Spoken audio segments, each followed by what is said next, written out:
name is Mel Barnes. I am Chief Legal Counsel to Governor Evers and Chair of the Pardon Advisory Board. I'm going to go through a bit of housekeeping about how today's hearing will run. I'm going to introduce my fellow board members, and then we will go ahead and get started hearing from all of you. So first, please note that today's hearing is being live streamed via Wisconsin Eye and YouTube. For that reason, we'll ask everyone to keep their video off and keep themselves muted until it is your turn to be heard by the board. If you do run into any IT issues along the way, we'll have someone reach out to you from my team and help you troubleshoot. If that means that Zoom's not cooperating when it's your turn and we need to come back to you, that's fine. We can absolutely do that. Otherwise, we will call folks up in the order listed on the agenda and open meeting notice.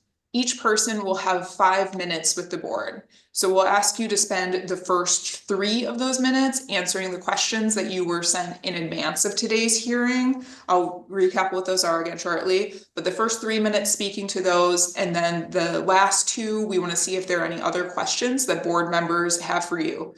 Don't read too much into it either way, if there are questions or not. We have spent a lot of time with your application material, so sometimes everything is covered there. But if there is additional info that board members need to make a thorough recommendation to the governor, we want to make sure that we get that.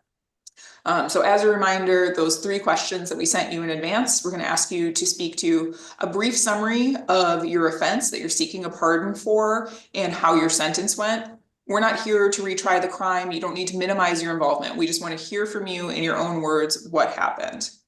Second, a brief summary of what you've done since the completion of your sentence, community involvement, employment, where you're at in your life now, and how that's different from the time of your offense. And then third, just a brief statement about why you're seeking a pardon and why you think the governor should grant you one. Then again, the board may or may not have questions to follow up on that. But once you're done answering any questions, you're welcome to sign off and leave the Zoom hearing. Once everyone is heard, the board will meet in closed session to decide whether or not to recommend your application to the governor. You need a majority support of board members present for your application to be forwarded on to the governor, who will then make the final decision about either granting or rejecting your application. Either way, you'll hear about the outcome of today's hearing in about a month or 2. We know you've been really patient just to get to today's hearing, but we do need that time to make sure we can put our thoughts together for the governor and get you a decision. So we ask for just a little bit more patience. Otherwise, we will again go in the order listed on the meeting agenda and start hearing from all of you. I just want to quickly introduce my fellow board members with us today. We have Judge Jeffrey Kremers, who is AG Call's appointee to this board. Judge Kremers served as a Milwaukee County Circuit Court judge for 26 years, including as chief judge for 7 of those years before retiring in 2018. We have board member Cindy O'Donnell, who served as Deputy Secretary of the Department of Corrections under Governors Thompson, McCallum, and Doyle. She also served as a division administrator under Attorney Generals Lautenschlager and Van Hollen. We may have additional board members joining us this morning. I will pause and introduce anyone new who joins once we have them in the Zoom before continuing with the hearing. So with that, we will go ahead and get started hearing from our first applicant this morning, who is Donico Mosqueda. Mr. Mosqueda, I believe I saw you in the Zoom. Yes. Excellent. We can hear you. We can't see you yet. Are you able to turn on your camera? Yes, I believe. Okay. Thank you. Thank you so much for having me, and I appreciate you guys for your time and everything. I just wanted to get this talked about. Well, first off, my offense is a armed robbery Class C felony, and I ever since then haven't caught any new cases. I I was younger. I was young and dumb, and around the age 19, 20 years old, and I was convicted of the armed robbery Class C felony, which I made a mistake when I was a younger. And it's just to be honest, at the time, I was not doing very well in my time as a young person. It was hard for me to pay rent and everything, and I applied at lots of at a lot of companies and didn't hear back from them at all. And it was very hard for me to live, which had led me to make a mistake at doing my crime to help me pay my rent and bills, and for me to also have funds to eat and everything. So like I said, I made a mistake. I was younger, and actually, it helped me. My incarceration helped me to become and change into a better person, and also to think about what I've done when I was younger. Ever since then, I haven't caught any new cases. I've been doing very well. Um, I also was a in 2018. Um, I had moved to Florida, and I started as a tractor operator for United States Sugar Corporation, which I was there for about 3 years. And then also I ended up switching to another company that also does sugar. I was a tractor operator there as well. And from there, it was Florida Crystals, which we actually harvest, and it's a factory which makes sugar for all around the world. And they also make sugar for, the little Domino sugar packets is what we do. And also, I ended up becoming a production operator for the factory, from the harvesting field crops into a production operator for the factory, which was a very important role for me. Without me, the factory could not grind the sugar cane to make sugar. And since then, I just been trying to make myself a better person, and I ended up, you know, being in depression. Not seeing my children. I have two daughters that are 12 and 11 right now, and I was in the depression and lost my mother, and in front of me, she was very sick, very ill, cirrhosis of the liver. Um, she was drinking a lot, alcoholic. And it was very hard for her, because my father took me into full custody from her. So she wasn't doing very well. Overall, I wanted to be in my children's lives and, to be a better person and role model for them and father for them. So I ended up, I'd not seen them for years, and did a court order with the mother, and she wasn't following that order. So I ended up moving here to Wisconsin, Racine, Wisconsin. I live here now, have my own place. I have my transportation. I've actually worked right now for Amazon warehouse in Oak Creek, Wisconsin. I was working in Kenosha, Wisconsin at the warehouse there of Amazon, and now I work at the Oak Creek, which I transferred. Overall, I've been working with Amazon going on 9 months next month. Um, and I've been doing very well. I even did an application for a learning ambassador to become a teacher. It's called Learning Ambassador, to become a teacher for the new employees that will come into Amazon, for them to learn new positions in the company, so in the warehouse. So right now I'm just focused on my path, and working every day, coming home, paying bills, and I also filed the full custody paperwork for my kids, for my first daughter, and my second daughter is another court case that I will have to do after that, because that's even a bigger case, DNA test, paternity, and everything. So right now I'm doing pretty well and focusing on my path and to be a better person and father figure to my kids. And Mr. Mosquito, could you tell us just very briefly why you're seeking a pardon and why you think the governor should grant you one? Well, right now I believe that I deserve my pardon because I did my crime and I did my time for it. I did my time for it. I haven't caught any new cases. I did my probation without catching any new cases. And ever since then, I've been doing very well. To me, myself, I believe that I deserve a pardon to actually help me with any future jobs to make me look presentable and, with any future jobs if I might get, and to basically um, look appropriate and presentable for future jobs. Also, my child custody court case for my Thank you. kids. You know, Thank you, Mr. so Mosqueda. I appreciate it. I just want to see thank if there you. are other questions from the board for you. Cindy. Good morning, Mr. Mercado. Two questions. So first, in the application process, it's encouraged that people submit letters of support for their pardon application that we can see from employers, family, neighbors. Mhm. You didn't submit any letters of support. Can you tell us why you didn't? I really didn't.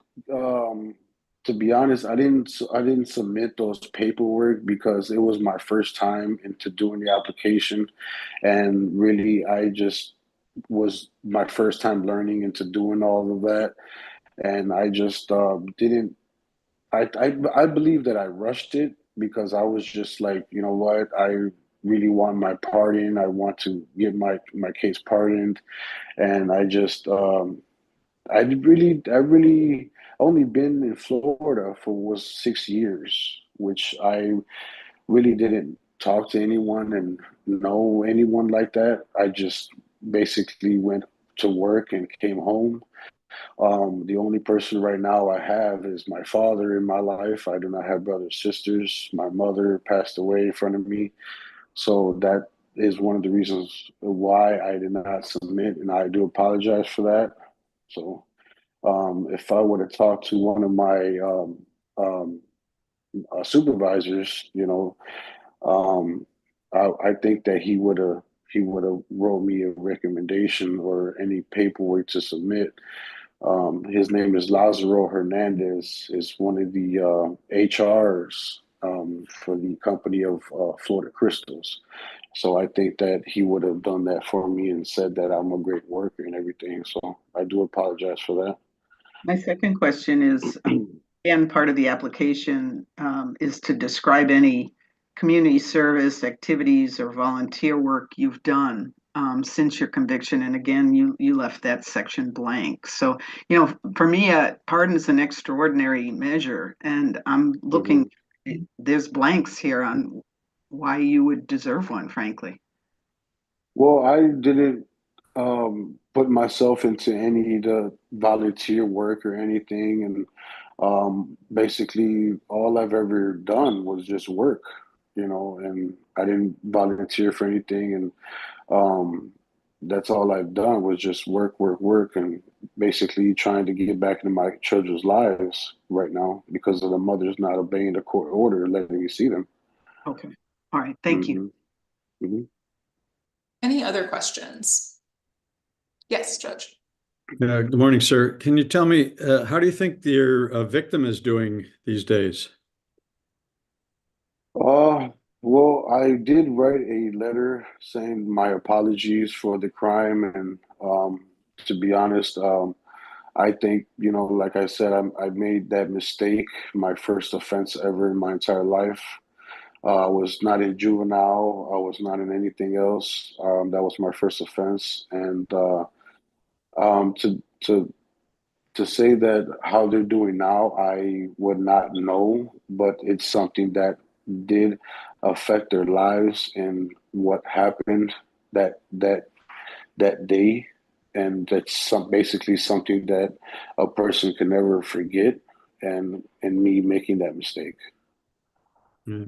Thank you. Mhm. Any other questions from the board? Okay. Thank you, Mr. Mosqueda. Appreciate your time this morning and hope that you enjoy the rest of your Friday. Thank you so much, you guys as well. Thank you. Thank you. Next up, we have Scott Matthews. Mr. Matthews. Oh, how are you guys doing? Great. How are you? Good. All right, I'll get started. Summary of offenses. I know I put on my application, I only had one felony. It's for fleeing and eluding when I was 16 years old. 30 years ago. sentenced to probation for, I think, 2 to 3 years, I want to say it was. And then I did some jail time for it. Ended up getting revoked in that time period and went to a prison boot camp.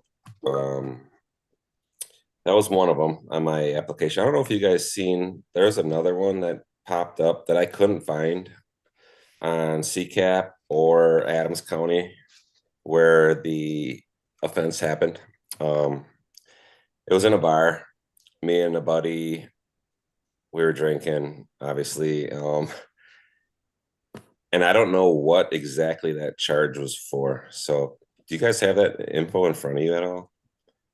We do. That was included in your application materials. Did you not pull those together to send them in? It sounds like you were unable to find it. Yeah, I was unable to find it. So then I got another email from you guys stating that, so it had to get postponed. Okay, and we maybe got those from the court then? Yeah, but I don't exactly know what I was charged with, to be honest with you. It looks like it was theft of movable property, special Okay. facts, an Adams County felony in 1998. Yep. Does that sound Yep, that's correct. So basically those are the two that I'm trying to get off my record. Since then, I am a husband, father to two daughters, 14 and 16 years old. Been active in their lives since day one, coached them in basketball, softball, all their sports, active in our church. So then I was paralyzed in 2021. I was in a bad snowmobile accident. So now I'm in a wheelchair.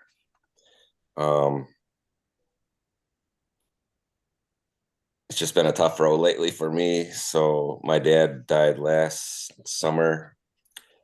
Basically, I'm just trying to get pardoned for my gun rights for hunting. It was a big part of our lives with my dad and the girls. And now that he's gone, that's basically kind of why I want to get pardoned. Also, to get the felony off my record. I've been with my current employer, Viking Electric, as an outside sales guy for 18 years now. With outside sales, I think 7 years of that. So I just been working my way up through the company. And I think that's about it. Did I miss anything? I think that covers the questions we sent you in advance, Mr. Matthews. I want to see if the board has other questions for you. And then I just want to note, I checked in with staff. They said that we were the ones who pulled those court records for the second felony, but that we sent you copies. Did you receive those? I did not get those copies. Okay. That's why I didn't know exactly what it was, the end result was. So Okay, well, we have those in front of us. okay. Board members, questions for Mr. Matthews? Judge Garmers. So I'm trying to figure out what to do with this, Mr. Matthews, because for your first offense, the fleeing from an officer, you gave one of the better statements I've seen from somebody in your position in terms of acknowledging from the start the people you put in danger with your fleeing. And you were 16 years old at the time, which makes you an adult for purposes of criminal traffic prosecutions, but not for other kinds of crimes. So, but nonetheless, you had really good insight into the risk that you caused with that. But then this second offense that you didn't seem to know about, to me, is frankly, in many ways, more serious in terms of actually putting somebody at risk. So can you talk to us about what you and your friend were doing? So it was, yeah, no problem. We were at the bar. It was up north at my parents' house up there. And we, at the end of the night, kind of intoxicated, I guess, if you will. And he started, I think, taking a couple bottles from behind the bar. And all we did was take off after that. And that's basically all I remember from that night. You don't remember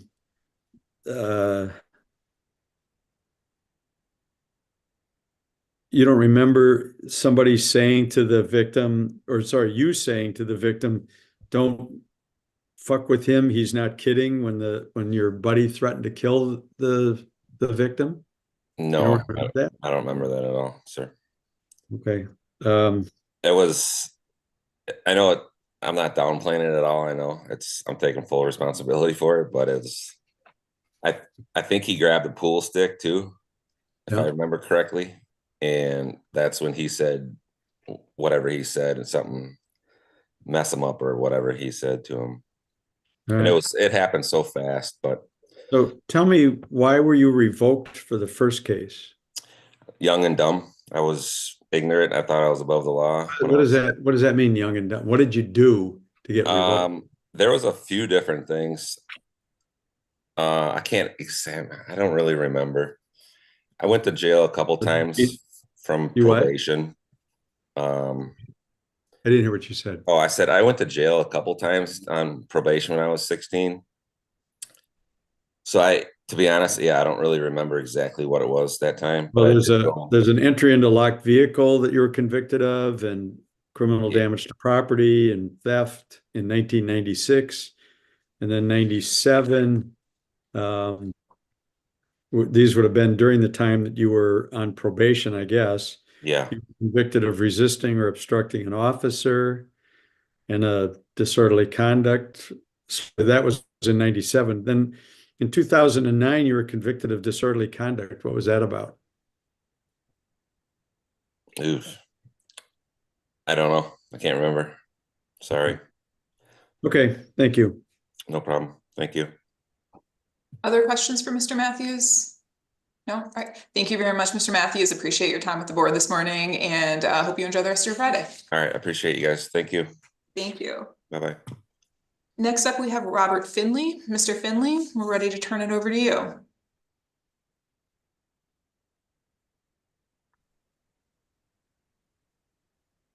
Good morning. Good morning. Yes, I was asking for a partner because I had 3 felonies. Oh, Mr. Finley, sorry, I just want to pause you. We can hear you, but we can't see you. Is it possible to turn your camera on? Let me see if I can turn it on. There we are. Perfect. Go right ahead. Yeah, so I got 3 felonies that I was trying to fight and stuff. One of my felonies, I can say that I took the case because they found the drugs in the person's car it was in, and since I had the money on me and stuff, so they charged me with the felony. And let's see. Basically, the other 2 I've been doing, I did time for and probation. And right now, what I'm doing now is I'm doing not community service, but I'm assisting other companies like Citizen Action, Block. You know, we get out here, we knock doors and ask people to get out and vote and stuff like that. And basically, that's what I've been doing for the last years. And Mr. Finley, will you tell us a little bit about why you're seeking a pardon and why you think the governor should grant you one?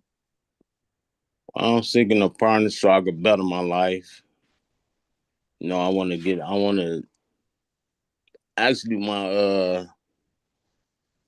I wanted to do, I wanted to work for the city, but I know I can't work for the city having felonies and stuff like that. So that's why I wanted to ask for a pardon.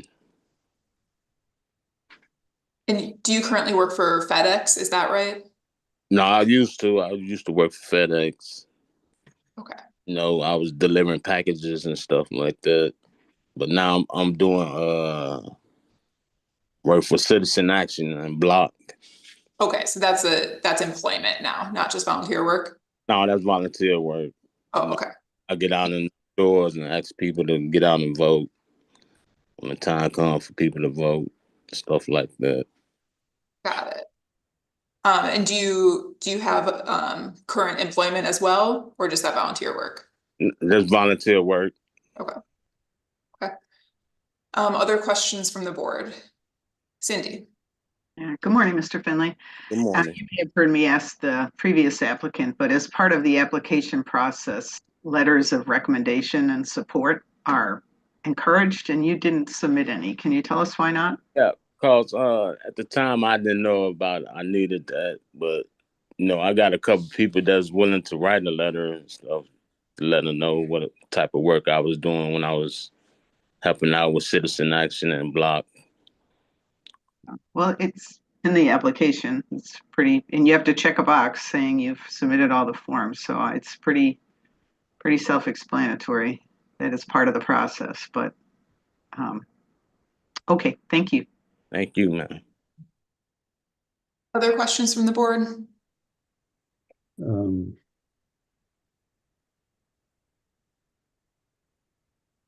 No, thank you. No. Okay. Thank you, Mr. Finley. Appreciate your time with the board this morning, and have a great rest of your Friday. You too. Thank you. Next up, we have Ricky Soper. Mr. Soper.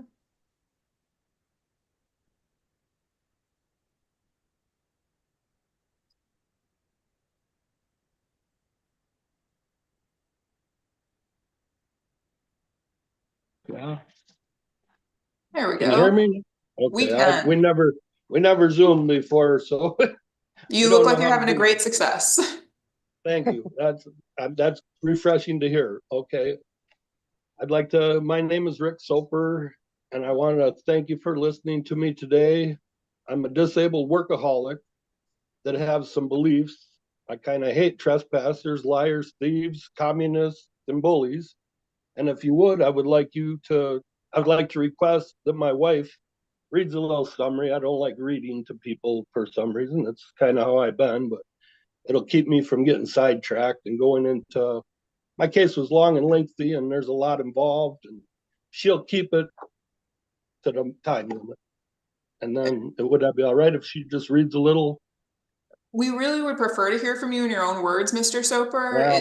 It feels like you've got some notes there. Would you be able to I read it? do. I would rather her read it because I'll get sidetracked and get off into some. We'll try to cut you off if you get sidetracked. How about that? All right, I guess I would prefer her read it. So is that not an option or no? We'd really prefer to hear from you. Okay. We'd Right. like Okay. to get to know that's- you a little bit. Yeah. That's fine. That's fine. I understand that. Well, I worked in construction all my life since I was 11. Jackhammer, everything. I don't know. Everything you touch every day, I help build in this state and this country. My toilet paper goes around the world. Anyway, started in the union in 1988. And I had a lot of physical jobs prior to that. Every job I had was physical. The job that people don't like to do, but I don't know if I'm supposed to write this down but over the years, I helped build hospitals, schools, paper mills, pipelines, roads. Pretty much, you could name anything and I could probably be linked to it. But in 1993, I was on a paper mill that furnishes toilet paper all around the world, jackhammered, and that was when the first time I went to the emergency room, and then I kept working, pretty much banged up from construction for another 15 years, and then in July of 08, then I became disabled. I was on a pipeline and totally disabled. I was renting an apartment in Fond du Lac, so we didn't have to drive because we worked 16, 18 hours, 20 hours a day, and it just got to be some days 6, 7 days a week we worked, and too much driving. So I was rented an apartment and had 2 roommates, and I don't know, something went out in my back and they had to carry me to my car so I could get to the job and tell them that I was going to my doctor. They wanted to send me to theirs. But anyway, I then had some MRIs done and everything, I don't know, everything was bad, from jackhammering and lifting and moving and heavy And they wanted to put me on morphine, and my body kind of rejects morphine. I don't like chemicals. So I grew marijuana and got caught, and I like to know what's going in my body and how it ain't altered with fentanyl or stuff like that. And I think it was a setup. I don't have any proof of that, but it's kind of an awkward deal. But anyway, I got Mr. Soper, arrested and I'm a felon. can I just clarify that? It sounded like you said you were growing marijuana, but then you said it was a setup. Were you saying you weren't growing marijuana? No, I was growing marijuana, but Okay.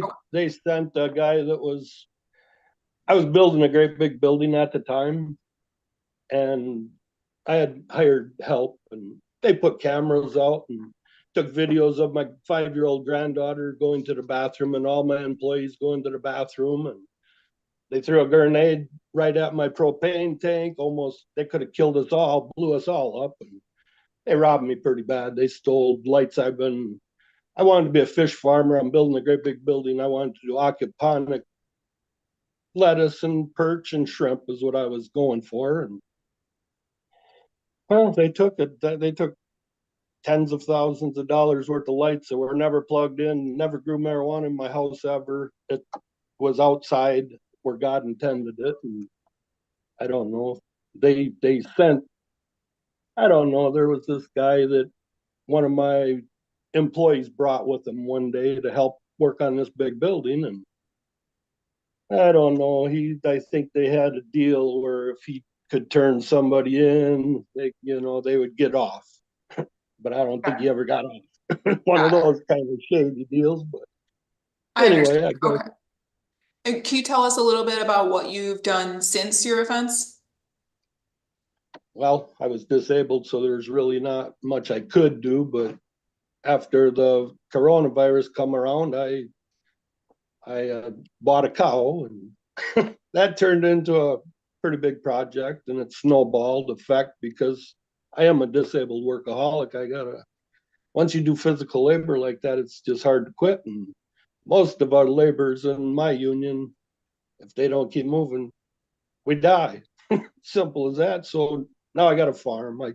Instead of raising fish and shrimp, which I want to, it's easier, but to replace all the lights that they took that were not plugged in and all the things they did to me. And it's getting real awkward here now with the no gun rights. I mean, I lived off the land since I was 2 years old, going with my father, hunting and fishing and gardening. And now my grandsons are at the age where they're asking me why I don't take them hunting, And the awkward thing is my grandson's good friends with one of the police officers that did this.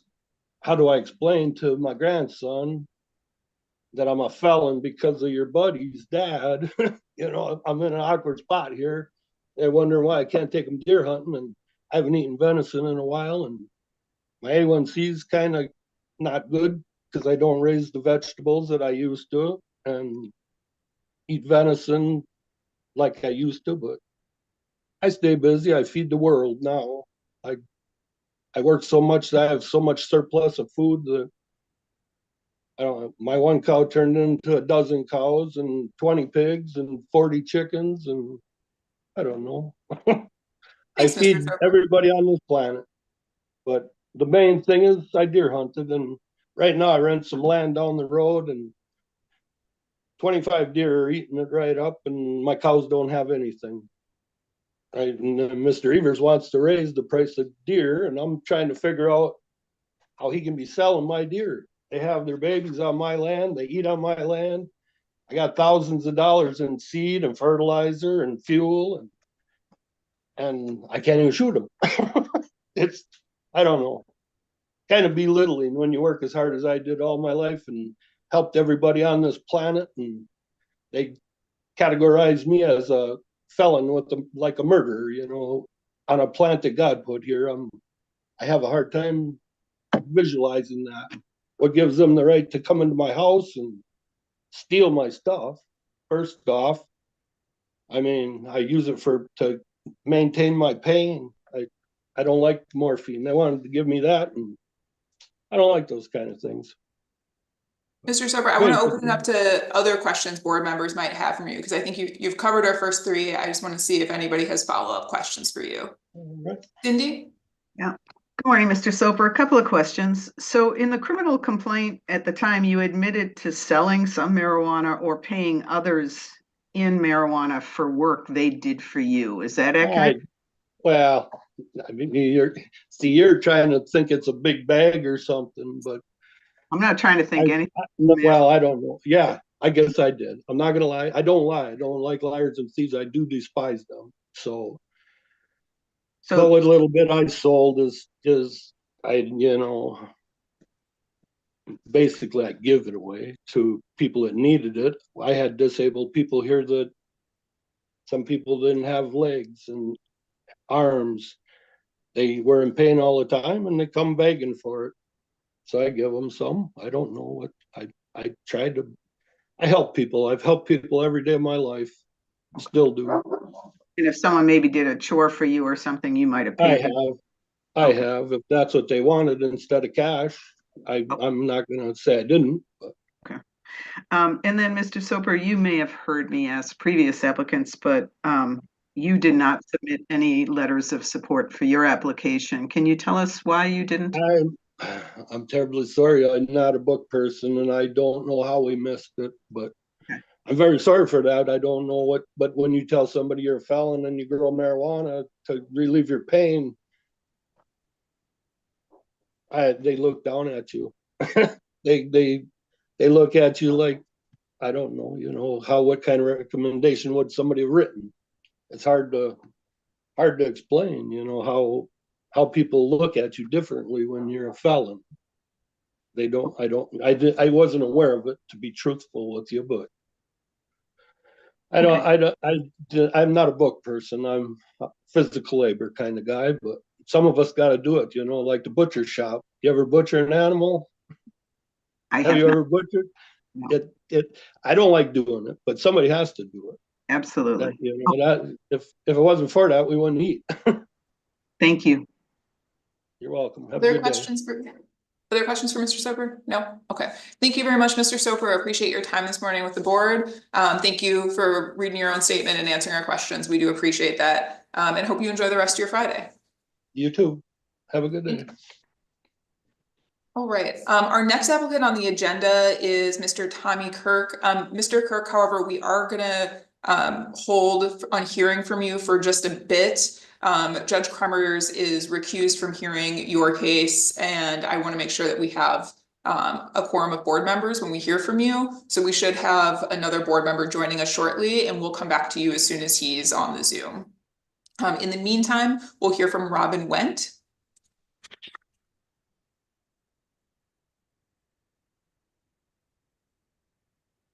Mr. Wendt. Hello. Yep. Sorry, I was unmuting my thing here. That's all right. We can hear you. We can't see you yet. Are you able to? Yeah. Start there we video. Go. You can see? Perfect. Okay. Alrighty. Thank you for your time today. So I don't know, it had to be 15, almost 20 years ago. I got charged for drug charges, selling heroin, and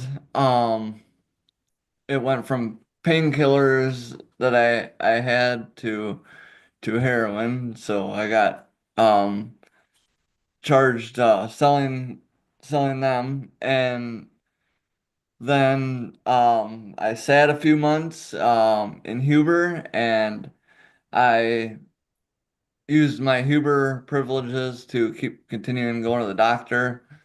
I was born with a heart condition, and I had a stroke post-op, one of my early heart surgeries. So I have pain issues. So then I would go to therapy in Huber, and I took drug classes also when I was in Huber. I got out for them, and learned a lot, learned that I didn't want to go back. So I got out, and ever since I got out, I don't even think I've been pulled over. So obviously no like bad interactions with police officers or anything like that. Um, and then I continued to do more counseling, one-on-one and group stuff after I had been out. Um, Also, other than being drug free for 10 years or more, um, I signed up for disability because part of it was, being at work and stuff, I think was causing some of my, well, I mean, I get pain issues. I'm in pain, but I mean, it made everything worse. So I got on disability. I've been on disability ever since. So I haven't really done a whole lot of physical work, or I sometimes will help some people out, like my family or my friends or something like that, do a little project if they need help. But I don't really have a steady job or anything. But I do stay busy helping people do yard work at my house. Um, I take care of like doing laundry and dishes and stuff for my fiance who works. Um, and then I got a lot of doctor's appointments and stuff, so I'm staying pretty busy day to day wise that way. Um, Now I've been with my fiance for almost 10 years, and her 11-year-old boy. So we have him half the time, and I am interested in like helping addicts um of some sort, but I haven't really got involved. My mom's an EMT and a nurse, so she is involved in like Crime Stoppers and other stuff like that. So I was asking her, if you talk to anybody, or somebody needs someone to talk to, or you find out ways that I can help, I would like to kind of do something like that to volunteer more, because um I mean, ever since I gave up drugs, and stuff like that, I just, my life's bettered, and so I kind of know how to maybe talk to people and help them in that way. Um, the biggest reason why I would like to get pardoned for my felony would be hunting. I used to hunt with my dad, my brother, and obviously I can't hunt with a firearm. I had to give my hunting rifle to my brother, and my dad recently bought like 120 acres, and he takes my brother's kids out hunting, and my brother also takes his kids out, but I would like to take our boy out, and because he asks about it and wants to kind of get into it, and I'd like to show him, kind of what it's all about, and see if it's something he's interested in.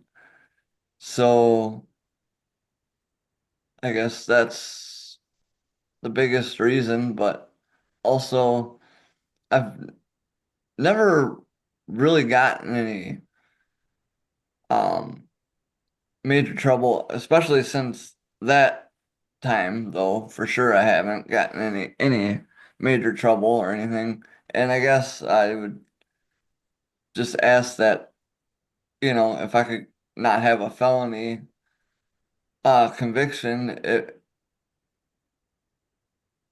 I don't know, I don't really care what people think, but just to me, I just don't really want to be stuck with having a felony, for one time, one charge that happened, I mean, it happened 15 years ago or so. I guess it would just make me feel better. Thank you, Mr. But I Went. know it's not just given, but that's all. Thank you. Questions from the board for Mr. Went? Cindy? Good morning, Mr. Wendt. Hi. You may have heard me ask previous applicants, seems to be a theme this morning. Yep. No letters of support for your application. Yep. Okay. So it's my fault. I did ask my mom. She's really busy and she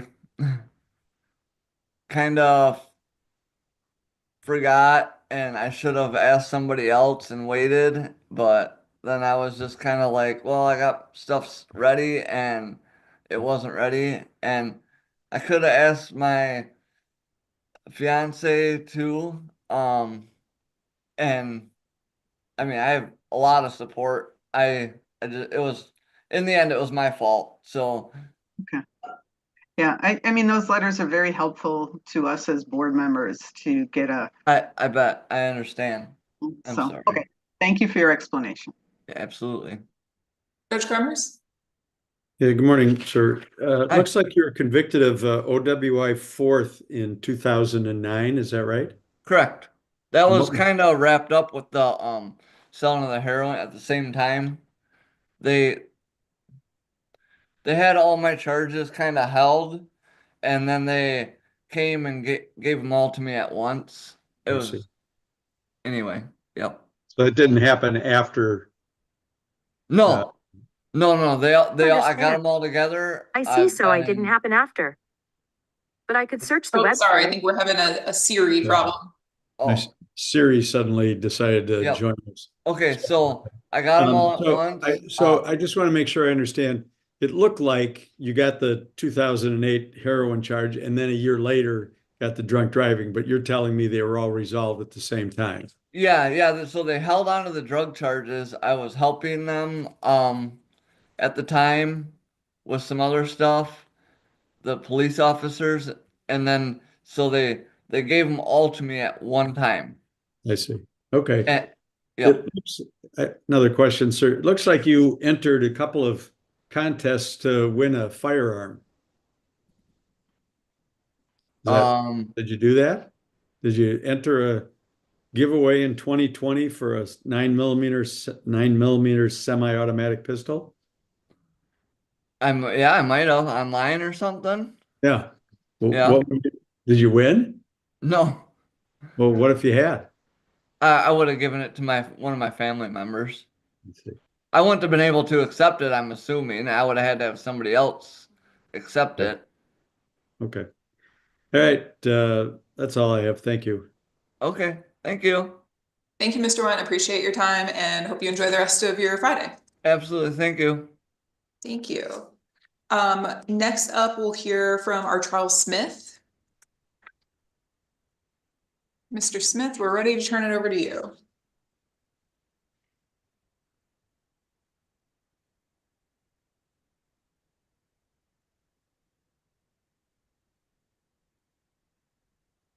We can't hear you. You look unmuted.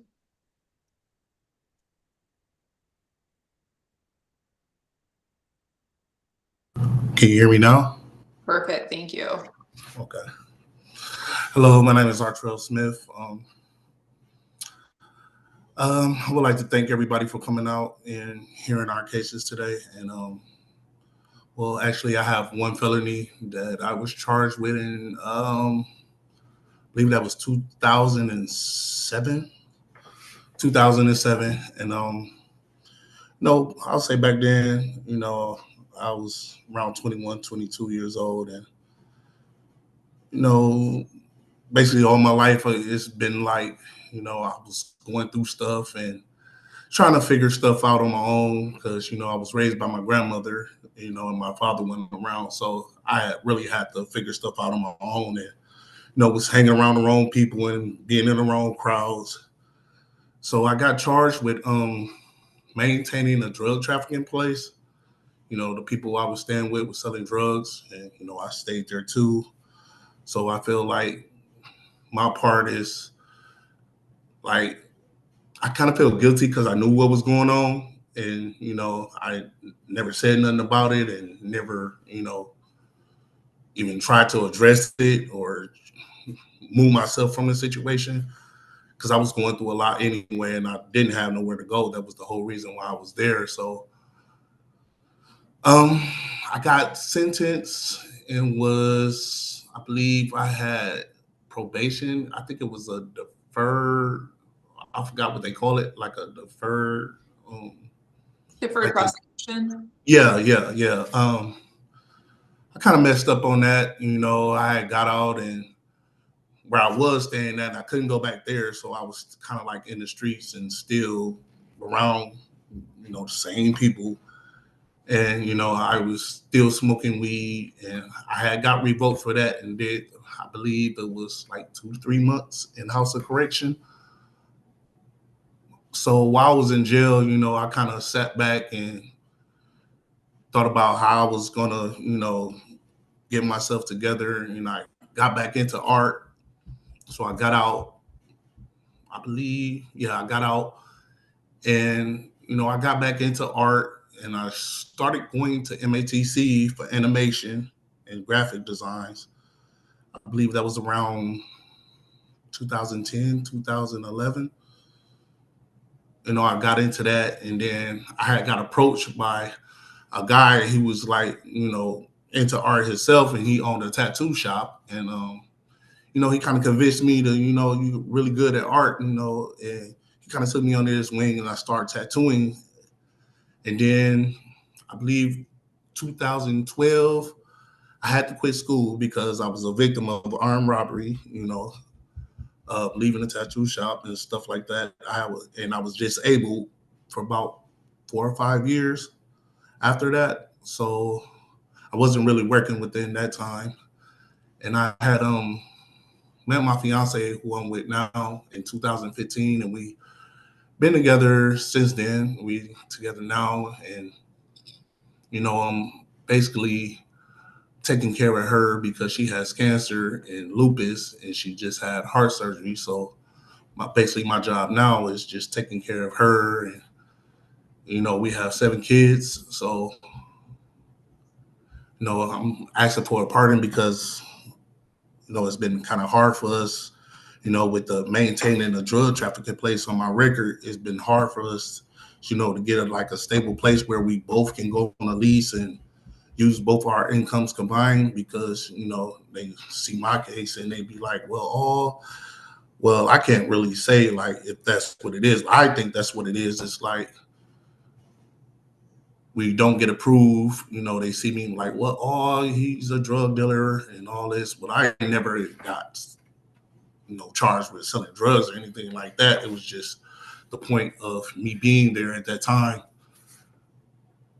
And, you know, it's been kind of hard. You know, we got 7 kids and we happen to have a certain place, you know, and I wish I would have, you know, knew and took the deferred, you know, the deferred sentence and stuff like that. I wish I would have knew like how serious it was and how I could have, you know, avoided all of this and took it serious. And I kind of know that now, like seeing like, I didn't know how much being a felon would have affected my life. But yeah, so that's why I'm trying to get a pardon so I can, you know, try to get a better place for my kids. And, you know, I have a job opportunity. Well, they tried to give me a better job opportunity for working with my fiance and like the company, you know, they could have trained me to, you know, I could have been like and had more patience and stuff like that because I work in home care. and I could have had more patience and could have took classes for CNA and all that, but they're telling me about a felony and then it being like drug, like it's kind of hard to, they will be hiring me, you know, and having a record like far as drugs and stuff like that. And like the patients, like it'll be hard to, you know. So I really was just like, you know, a pardon for that, you know, so I can find a better job or accept a better job and you know, and be able to get a better house for my children and not having to just take anything, any rundown thing, you know, because or we only have to be able to get a house that, you know, my fiance is approved for because I can't go on there because, you know, my record in it. And I don't want to, you know, get in the way of us living a better life by my record, you know, and not being able to live here and have to live like in a neighborhood that's not really safe for my kids, you know. And it's just, you know, it's been kind of hard. Yeah, thank you, Mr. Smith. I understand. I want to open up to questions from the board. Questions for Mr. Smith? Judge Cremers. Good morning, sir. So I want to make sure I have this sequence right. You were convicted in 2008 or so. Yeah, I was charged. It was the end of 2007. I was charged in December. Okay. And then you went into absconder status for a while. Ultimately, you got put on probation, but then in 2010, your probation was revoked, right? Okay. And then it looks like in 2014, well, in 2009, you were convicted of resisting an officer. And then in 2000, that was the same for the first case. Okay. So then in 2014, though, there was a restraining order put against you, domestic abuse restraining order, and you were charged with disorderly conduct. But then it looks like you had a positive drug test and then didn't come back to court, and there was a warrant out for your arrest. Ultimately didn't resolve that case until 2022. Is that right? Yes. Okay. And that all had to do with who was the victim in that case? I don't need a name, but what was your relationship to the victim? Well, it was a woman I was dating. Well, supposed to be my child's mother, but found out that wasn't my child. So, okay. All right. And do you have any connection or to the question of that?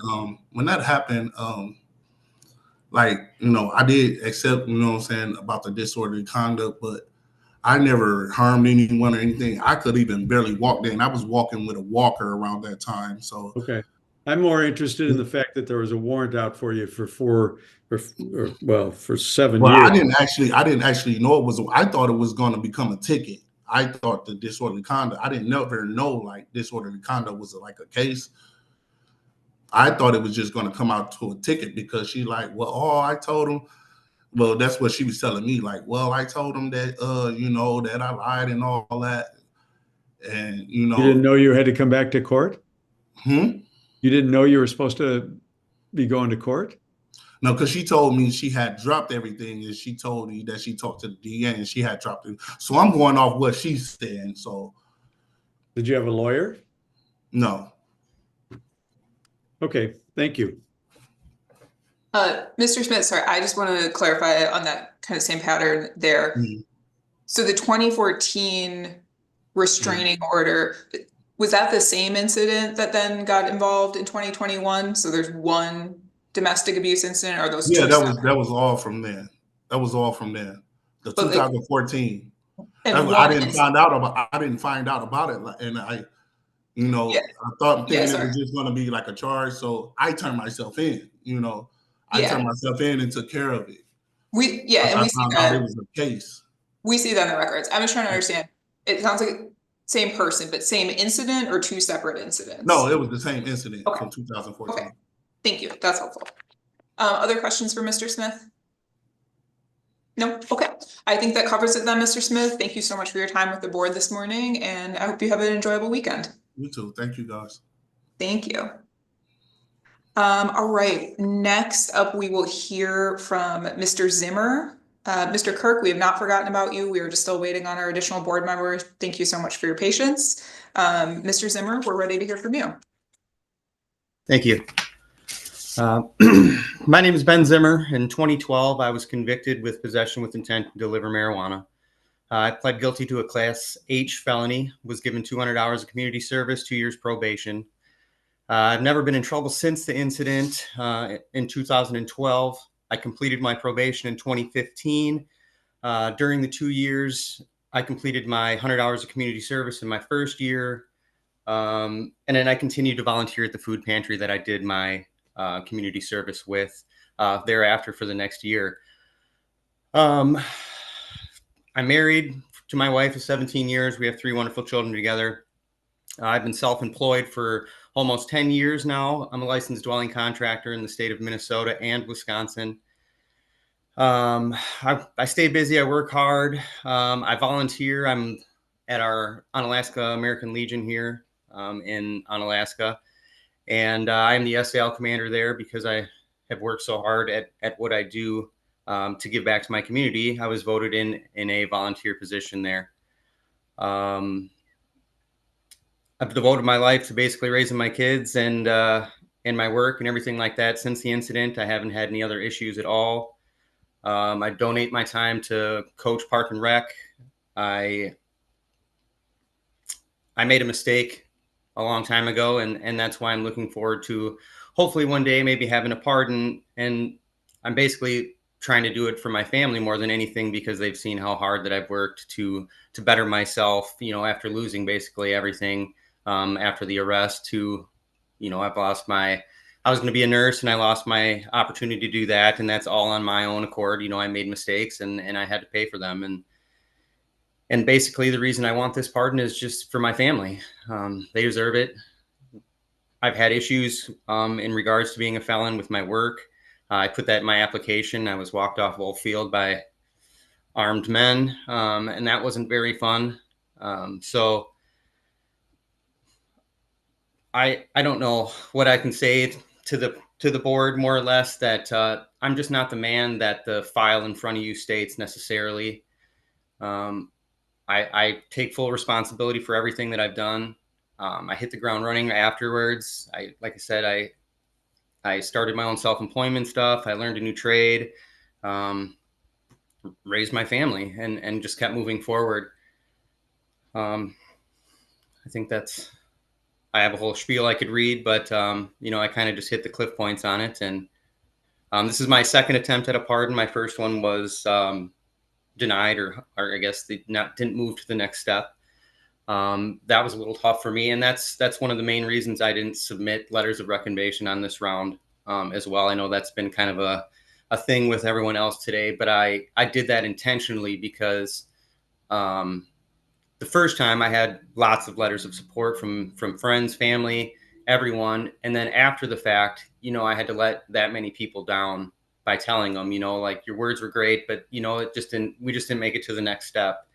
And to me, that's why I didn't get the letters this round. I could provide letters. Obviously it doesn't matter now, but I don't like to let people down. And I felt like I let everyone down in that situation because they wrote so many great words. I mean, they were great, and to let those people down is really why I didn't ask this round to have people write letters of recommendation for me. I tried to, submit things as far as, my volunteer work with the SAL. We do give back to our community every month.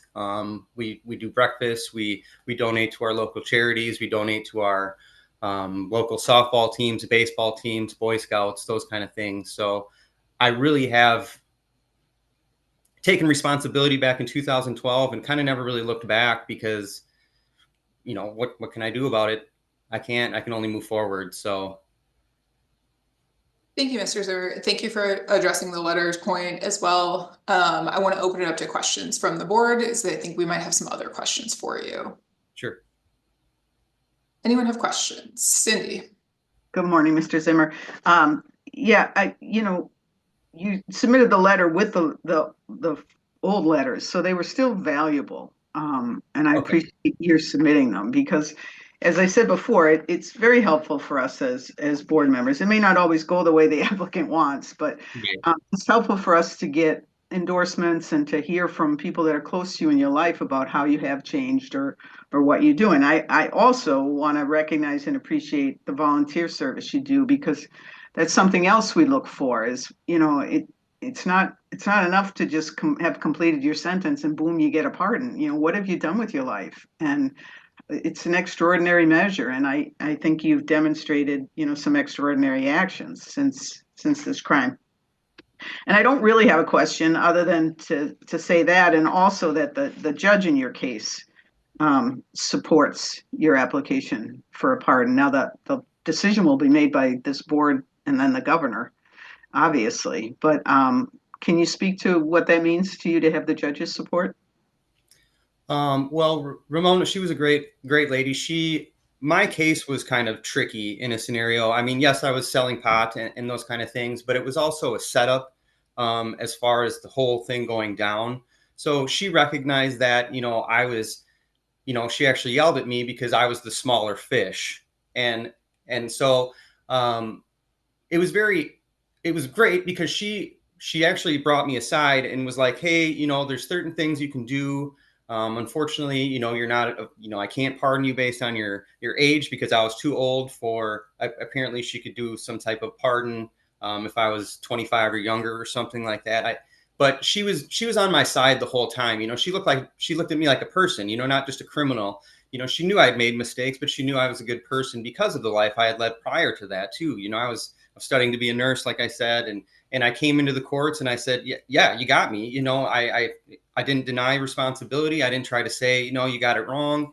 I was like, you got me, and let's move forward. And I think that really hit with her, and that's why she gave me the letter of recommendation, because she saw through it all, and she saw that I was a good person and that I did do wrong, and I shouldn't be held accountable necessarily for life for this instance in a scenario, because I was given a felony for it, and I think at the same time too, she knew like I was about to lose my nursing degree and all these different things that I myself put myself in that situation for. So there's definitely no one else to blame except for myself. But her word, I mean, she was great, to be honest. She actually like gave me hope, because she spoke to me like a person. She just wasn't trying to rule, and I didn't end up even going to court. I took a plea deal. So that's what was nice, because she's like, look, if we go to court, there's a chance you could get a whole lot worse. I would recommend the plea deal. I did have a lawyer and those kind of things too. So, I was advised to do what I did, and that's where it is. And I think it was, being that she was willing to write that, it was awesome. I mean, I have no words to express how awesome it really was. She's a good person. Thank you. Thank you, Mr. Zimmer. Other questions? No? All right. I think that covers it then, Mr. Zimmer. Thank you for your time and hope you enjoy your weekend. Thank you for your time. Thank you. All right. Next up, we have Mr. Teed, Christopher Teed.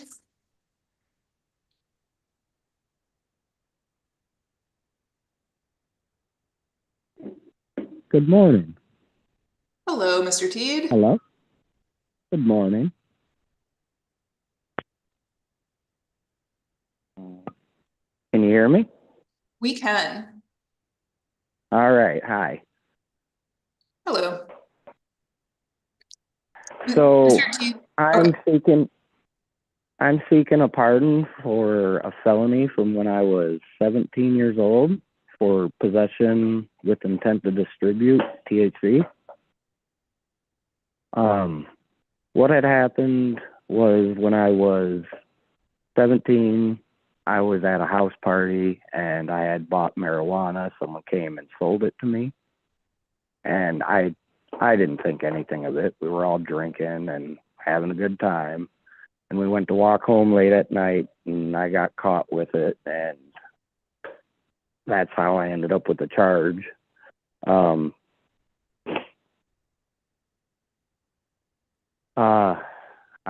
I'm not really sure how to address anything further on that subject. I mean, I used marijuana I used to cause all kinds of problems in my youth. My parents divorced at 16, and I kind of went down a dark path from there. But I was put on drug court. I wasn't able to make it to all the meetings and everything else at that time because I couldn't have a license and I didn't have a car. So I was trying to rely on the bus to get back and forth. I made it about halfway through and then didn't get that. So I ended up getting 2 years more probation, and I got revoked and spent 2 years in prison and then 2 years more on probation, and I completed all that. I did CGIP classes, I did anger management classes, I did AODA classes. I've done everything that I was ever assigned to do, and I've been moving forward with my life consistently ever since. I'm now a licensed dwelling contractor. I'm licensed and insured with Wisconsin. I'm on my 4th year of college at HVAC. I graduate this fall. I currently work for 4 bar and grill restaurants. I am the chief maintenance engineer, HVAC technician for all of them. In 6 months, I'm able to take the Pearson VUE test to get my HVAC qualifier on top of my dwelling contractor license. And I'm just trying to continue to move forward, and I believe that getting a pardon and getting that from hanging over my neck anytime someone looks up my name would help me. So if there's anything I missed, just feel free to ask. Thank you, Mr. Teed. We'll open it up to questions. I have one to get us started here. You described that you had acquired this marijuana at a party, you were walking home.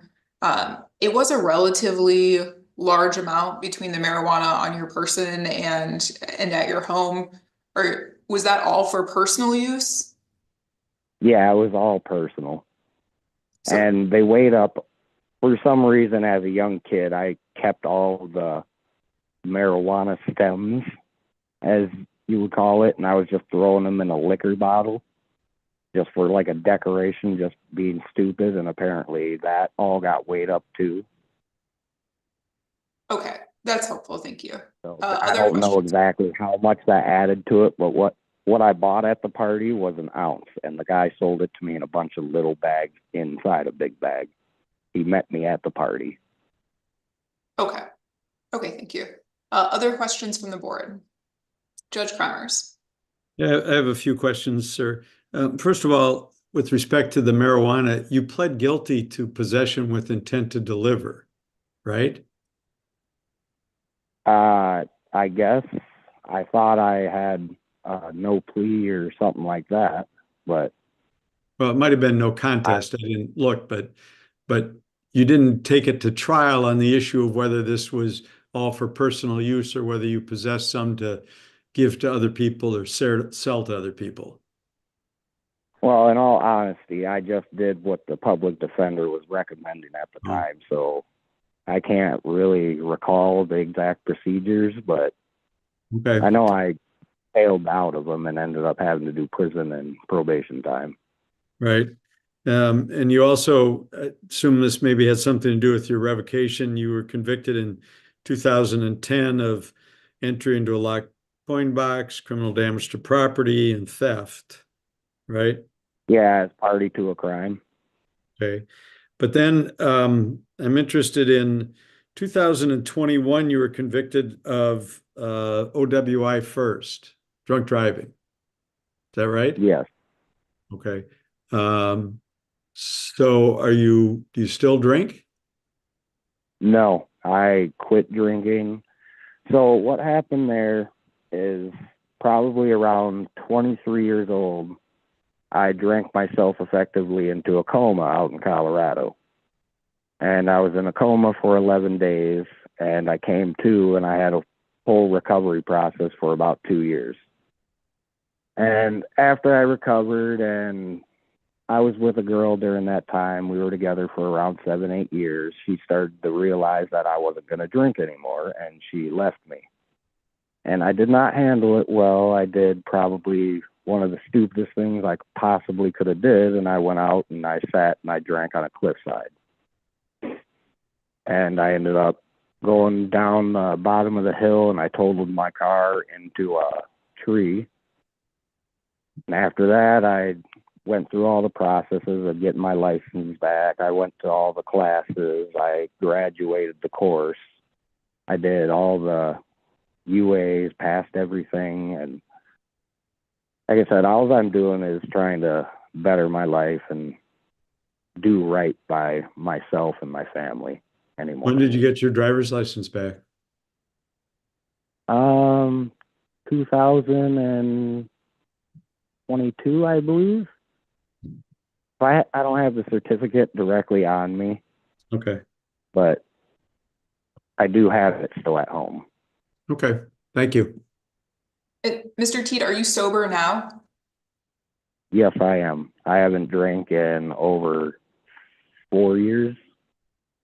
Well, 3.5. Okay, thank you. Congratulations on that. I just wanted to make sure we had that. Yeah, thank you very much. Here. Cindy, question from you. Yes, good morning, Mr. Teed. Just following up on Judge Kremer's question. So at 2 different points in your application, you wrote, I've had no trouble with law enforcement since then, your original crime. And then again later you wrote, I have not been involved in any criminal activity since my conviction. But we just talked about in 2010, you had criminal damage, 3 misdemeanors. And in 2008, you had a misdemeanor criminal damage to property. And then you had the OWI. So I don't understand how you could write in your application that you had no involvement in any criminal activity and no law enforcement contact since your original conviction when you in fact did. Can you explain that?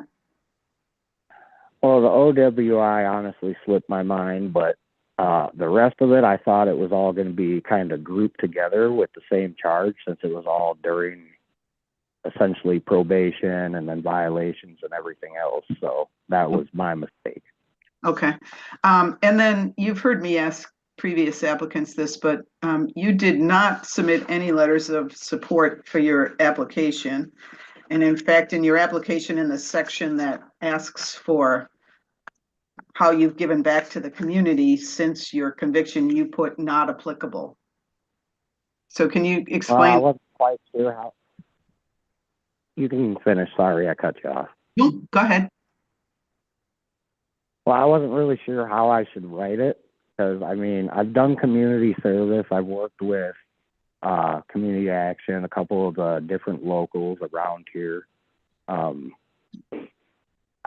Mostly the kind of work that I do anymore that's voluntary is kind of considered charity work. So I help fix problems at people's houses that are on disability that can't quite afford to hire plumbers or anything like that because I'm a dwelling contractor. So I will go over and I'll help these people resolve problems at their houses and I won't charge them anything. It all kind of just depends on when I get a call about it. Okay, and why did you not submit any letters of support for your pardon application? I didn't think it was honestly going to be that big of an issue, but I can get dozens. If I get denied this time, I can always reapply. So, thank you. Yep, thank you. Questions from the board? None. All right. Thank you very much, Mr. Teed. I appreciate your time today and hope you have a good weekend. All right. Thank you. You guys have a good weekend. Excellent. All right. So that was our last applicant of the morning session, the first morning session, other than Mr. Kirk.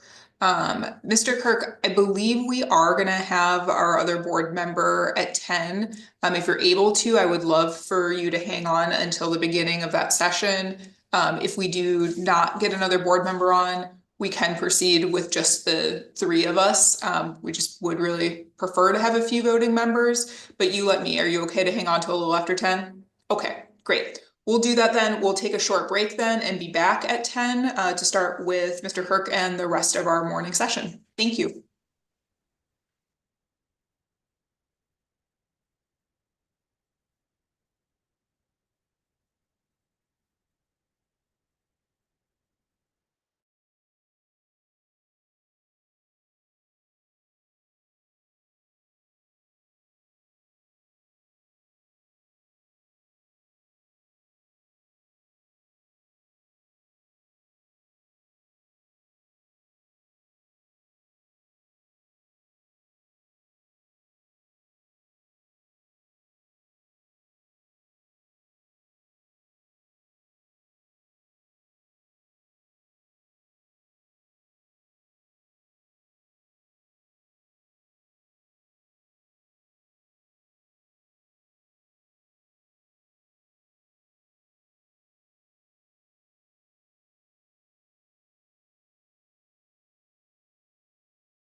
Okay. We are about ready to get started with our second group of the morning here. So I'm gonna do a little bit of housekeeping and reintroduce my fellow board members before we get started hearing from all of you.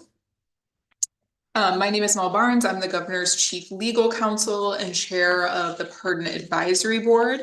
With me on the Zoom today are fellow board members Cindy O'Donnell, who served as the deputy secretary of the Department of Corrections under Governors Thompson, McCallum, and Doyle. She also served as division administrator under attorneys general Lautenschlager and Van Hollen.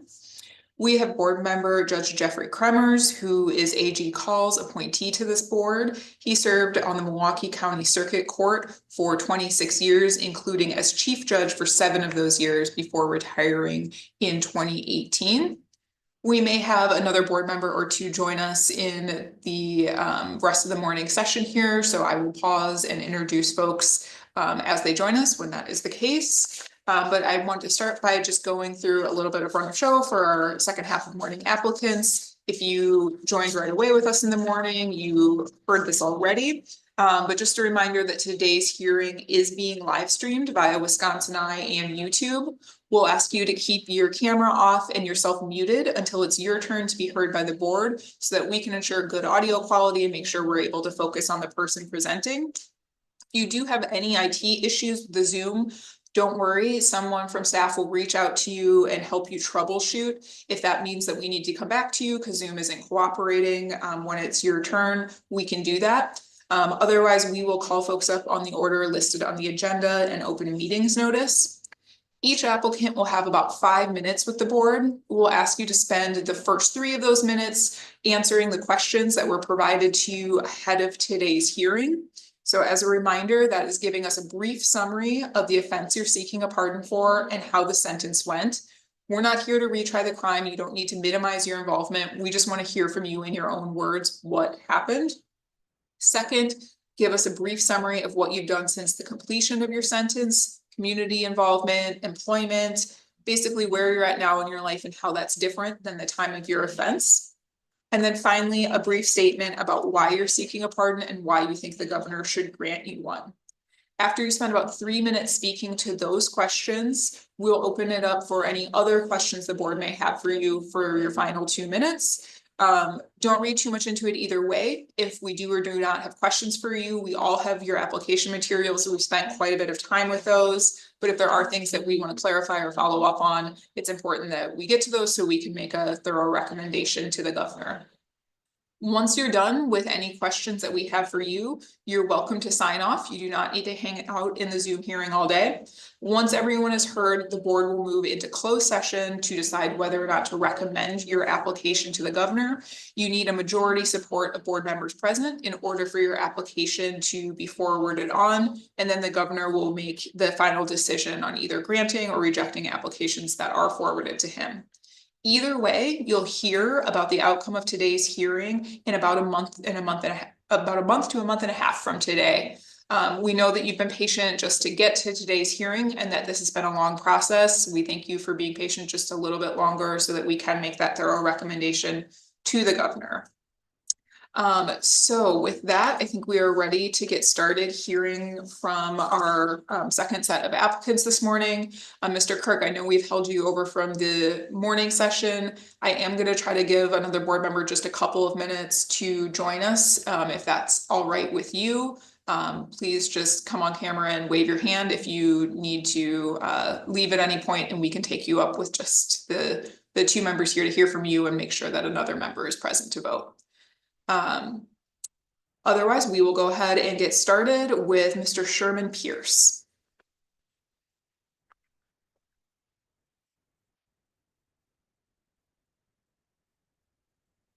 Mr. Pierce, are you with us in the Zoom?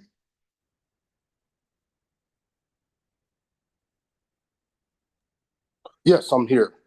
There we go. And we can't quite, your camera's on. There we go. Now you're in frame. All right, we're ready to turn over to you. All right, my name is Sherman Pierce. I was convicted of a drug charge back in my late 20s. Since then, I have become a real estate investor, providing in my community, employment for homeless people, people that live in the shelter. I believe I should be granted a pardon as it reflects on my life redemption of service. I've lived over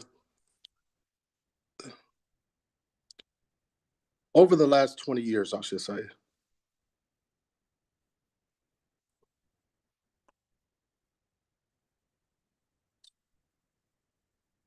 Can you hear me? We can, yes, Mr. Pierce. Okay, yes, I'm done. Okay. We'll open it up to questions for the board. All right. I'm sorry? I said, all right. Okay. I have a question. No. Yep. Cindy? Mr. Pierce, it looks like in 2022, you had a domestic abuse related temporary restraining order granted for a year. Can you tell us what that was about? That was a situation with me and my wife. We were having difficulties at that time, at the same time of my conviction, because I was a drug user. This is in 2022. Your conviction was in 2005. What conviction is that? I'm a little lost to that conviction. It's not a conviction. It's a domestic abuse related temporary restraining order that was granted for 1 year in 20. Oh, that was for my divorce. That was just something that they had granted for in the meantime as us separating, going through a divorce. That wasn't nothing. Well, I mean, that's not a routine thing that gets granted in any divorce. Someone had to petition for it. There had to be evidence of some behaviors. Well, I can't really tell you what it was because I was confused about it myself. So I don't really know what it was, to be honest with you. Okay. My other question is, so you're currently unemployed, is that right? I'm a real estate investor. Okay. So what does that mean?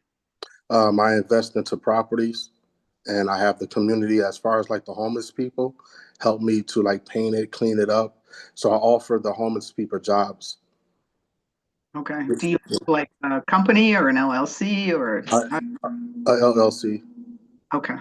And how would a pardon change your life? What would it do?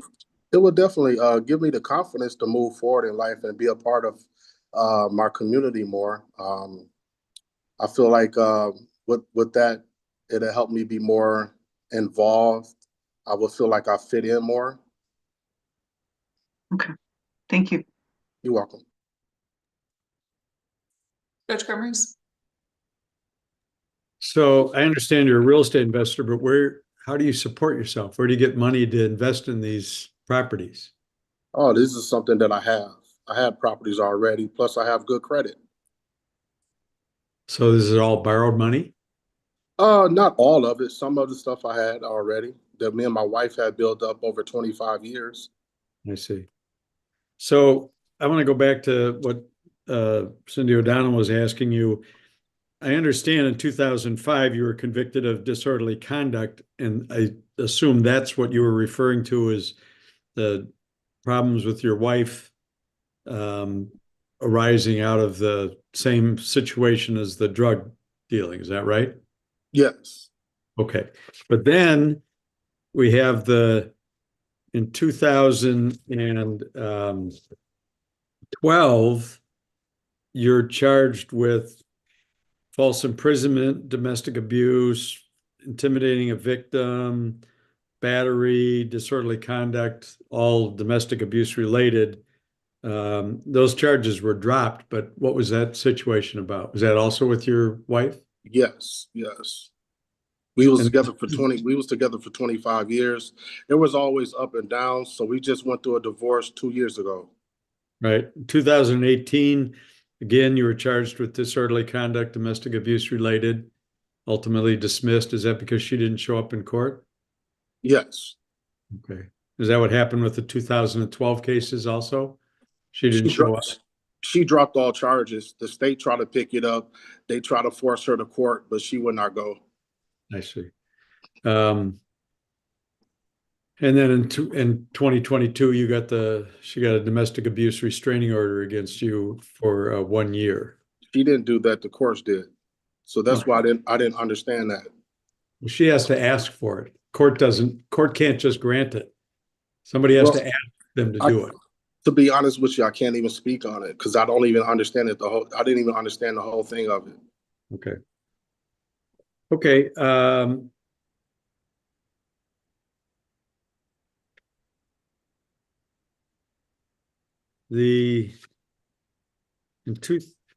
Okay. I think I have the answer to that one. All right. Thank you. I don't have any other questions. All right. Other questions for Mr. Pierce? All right. Thank you very much, Mr. Pierce, for your time. Appreciate you being with us this morning, and hope you enjoy the rest of your Friday. All right. You too. Thank you. Next up, we have James Stowell. Mr. Stowell.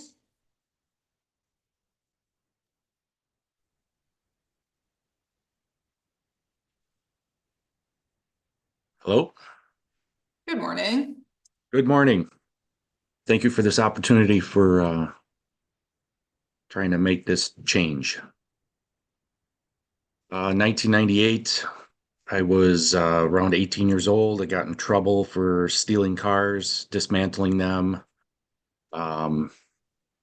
Just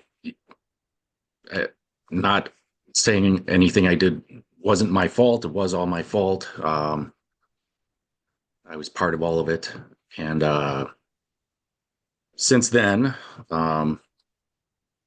I worked for a company for 20 years. My boss retired. I purchased the company from him. It's an auto repair facility I've been running for 4 years now. I have 4 employees. I own 3 residential properties. I own the commercial property my business is in. And I'm hoping to do more business in the future and not have this behind me so I can do more without any hindrance. Thank you. Were you concluding? I don't want to cut you Yeah, off. I think so. I have 3 kids. I've married 25 years. That all, changed everything from when I was dumb kid. Okay. Thank you, Mr. Scholl. Questions from the board? None. Mr. Scholl, then I just want to take the opportunity to note that judge. Oh, sorry. All right. I do have one. Yeah, go ahead. It's more of a comment than a question. I just want to appreciate something you said in your application, Mr. Stoll, because most of the time what we get is I was in the wrong place at the wrong time or I was hanging with the wrong crowd. And I appreciate that in your application you said that I realized that I was as bad an influence on my friends as they were on me. So you put yourself in that group of people who other people shouldn't be hanging around with at the time. I appreciate the acceptance of responsibility there. Thank you. So thank you for that. Thank you. And Mr. Stoll, I wanted to note you hopefully received copies of these as well, but the judge and the district attorney who both reviewed your file both support your application for a pardon. So while we still need to vote and then it would go to the governor for a final decision, I wanted to make sure that you were aware that you had that support from folks who reviewed your case. It's amazing. Thank you. Yeah. All right, looks like no more questions. So thank you for your time this morning and hope that you enjoy the rest of your Friday. You too. Thank you very much. You guys have a good day. You as well. Next up, we have Joshua Henke. Mr. Henke.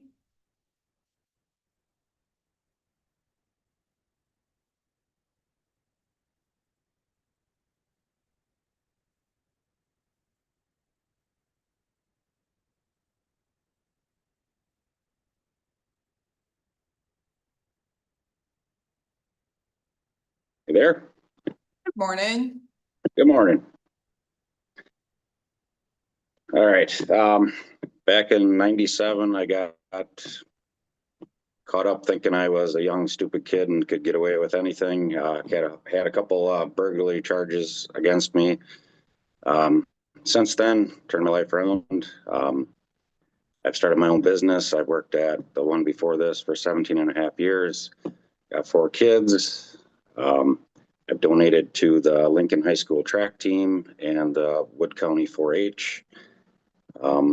I just hope that this all goes well to be able to take my grandson in a few years deer hunting, take vacations with my wife, and yeah, learn my lesson, I should say. Thank you, Mr. Henke. Questions from the board? Judge Carnes? Good morning, sir. My question is, why did you do this? And I know you were 19 years old, but what were you thinking at the time? There were, looks like 3 different burglaries that you guys committed. What were you thinking? Honestly, I couldn't even tell you. Just stupid. Thought we could get away with it. More of a let's see if we could kind of a thing. And it didn't work out well for us. And who paid the restitution? It was divided by 3. I know I paid my third. Yeah. Okay. Thank you. Thank you. Cindy? Yeah. Good morning, Mr. Henke. As you've heard me talk with previous applicants, I mean, a pardon is an extraordinary measure. One, you didn't submit any letters of support in support of your application. And 2, you mentioned in your opening a couple of community service, but on the application you wrote not applicable in that section. That was, I donated after. I was getting my business up and running and stuff, and had filed for the pardon application and stuff, and we're doing a little more financially stable, so thought I'd give back a little bit to especially the high school. Okay, well, good for you. Why no letters of support for your application? I kind of was doing it secretly. I wanted to actually surprise my wife and take her on a vacation not in this country. My brother-in-law owns some land up in Canada. I would love to go up there, take her up there. It's a nice secluded area. Obviously I can't with a felony. Was kind of doing this all behind closed doors, I should say, to surprise her one day. Okay, thank you. Thank you. Any other questions from the board? All right, thank you, Mr. Henke. I appreciate your time today, and I hope that you have an enjoyable weekend. You too. Thank you. Next up, we have Kevin Pankow. Mr. Pankow? Yes, can you hear me? We can. We can't see. Okay. Able to turn your camera on? Turn it on or off? Turn your Can you camera see me? on. There we are. Now we can. All right. All right, thanks.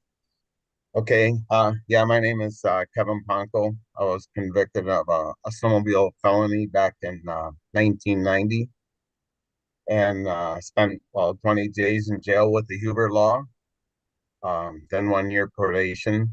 But then in 2006, I was up north.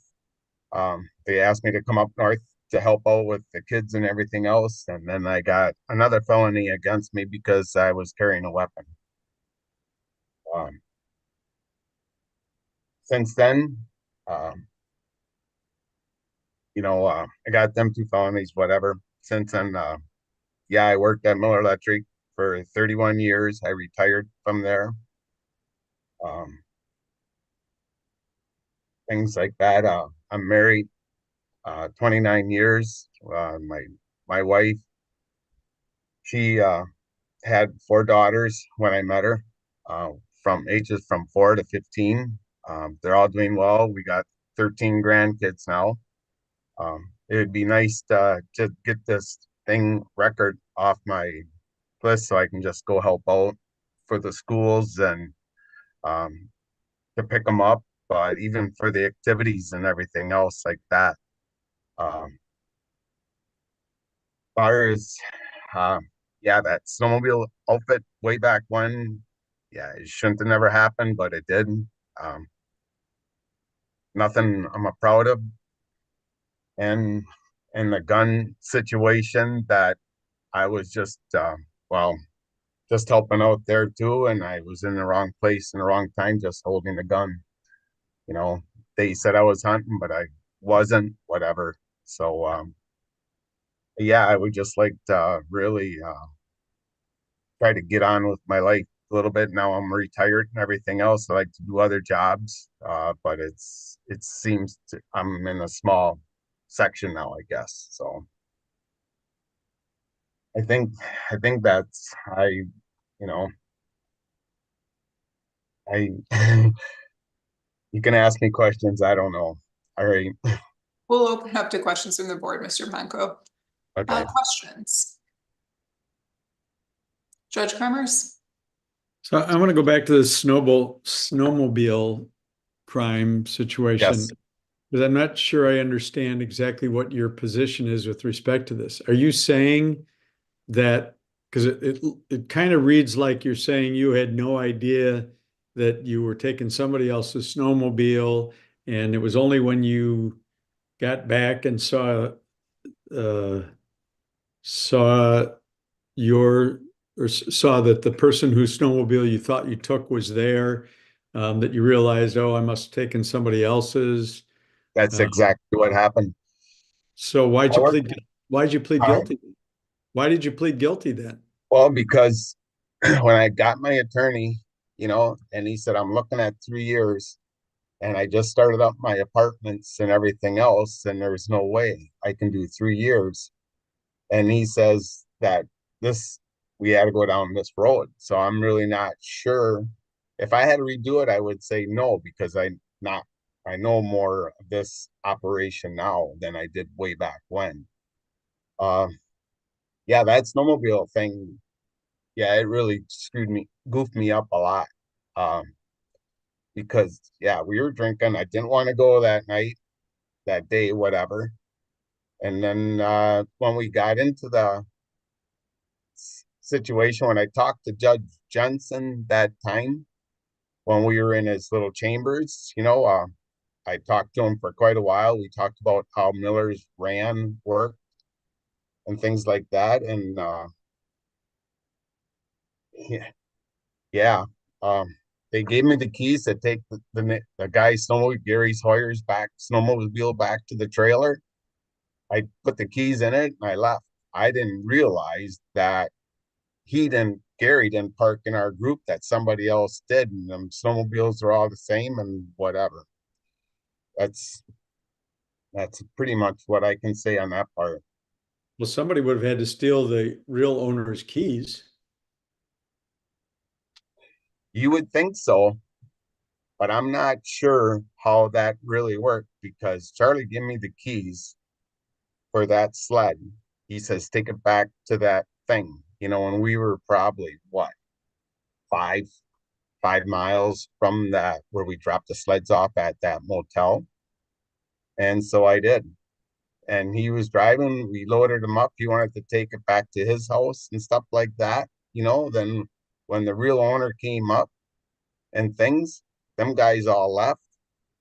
And then I just stayed back there and talking to the owner, because at that time I really didn't feel that I was doing nothing wrong. Okay. Okay. With respect to the firearm, why you couldn't have a firearm? Why would you? Yeah. Why did you do it? That one was totally me, 100%. I had my cameras up there and stuff like that, helping them guys out for the things. I went over and talked to Matt, on the other side, and he said Jesse that's his boy. He said, we went back to the cabin, and help carry this junk back to the cabin. That would have been the weapons and some of the other gear. And I go, sure, but I'm gonna go walk around where I was filming. I'm gonna pick up my stuff. And he goes, all right, I'll meet you back at the cabin. So when I was walking out, there was a DNR walking up through the woods. And yep, I thought at that time, should I drop it? Nope, I didn't feel like dropping it or nothing. So we talked. And I showed him the weapon and everything else. I did not tell him I had a felon, and then we walked back to where Matt was. And then the other guys showed up. And then I says, them guys, the DNR and the other two guys, Luke and Matt, Jeff and Matt, they walk back to the cabin. I tell the DNR guys, I'm gonna walk back to the thing, get all my film, and I'll meet you back at the cabin. So, and that's what happened. And I Did you tell the DNR guy that you'd hunted the year before without a license? no, So that as far as if that, you said that, I did not hunt without a license. I wasn't up there hunting with no license or nothing like but that. when you were confronted in your conversations with the DNR warden, you didn't tell him that, well, I don't have my license with me, or but I hunted last year without a license. You didn't say that to him? No, I did not hunt the previous years, whatever, without Okay. license. All right. Thank you. Yep. Cindy? Yeah, and I just want to go back to the snowmobile offense too and follow Yep. up on Judge Kremers. So your claim is that this was an honest mistake. You took the wrong snowmobile. But in the criminal complaint, one of the people that was with you says it was obvious to him that it wasn't your snowmobile, but he loaded it on the trailer at your request. And then he says you were in a hurry for them to load the machines and to leave. Well, that's a yes question. Somewhat, because I want to say, if anything, that was Charlie that said that, and that was the one that he wanted to take that snowmobile, and that now, after all these years, that he got let go from his job, then he got convicted. He held his wife and kid under. We're not going to talk about someone who's okay, sorry. Yep. We're here about you, Mr. Panko. And I'll be honest with you, I don't think your statements about either crime are very credible. I'm really not sure what you meant by that. I don't. They don't. What you say happened with the snowmobile does not match the criminal complaint and what the witnesses at the time sent, or really common sense. And your statements about the gun. I mean, the fact of the matter is, you were a felon in possession of a weapon. Period. Yep, you're right. I was. Talk about everything else around it instead of just saying I was a felon in possession of a weapon. And I mean, the first thing we expect is honesty and acceptance of the mistakes you made. You can't move on unless you're accepting what happened. So I'm that's where I'm landing on this. Is I'm struggling with listening to these versions of events that just really don't make sense to me. I can understand that, and I did drive the snowmobile. That's why, and it wasn't mine. And I did have the gun, and I didn't run away or nothing like that. No, I understood. I just didn't know what to do. Yeah. Okay. Thank you. Thanks. Any other questions for Mr. Panko? Okay. Thank you for your time, Mr. Panko. Appreciate it, and hope you enjoy the rest of your Friday. All right. Thanks.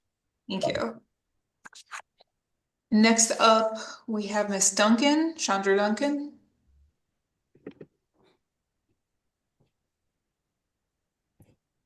Can you hear me? We can, yes. Okay. Good morning to everyone. First, I just want to say I appreciate this opportunity to come before you. Excuse me. In 2001, I was charged with forgery and uttering.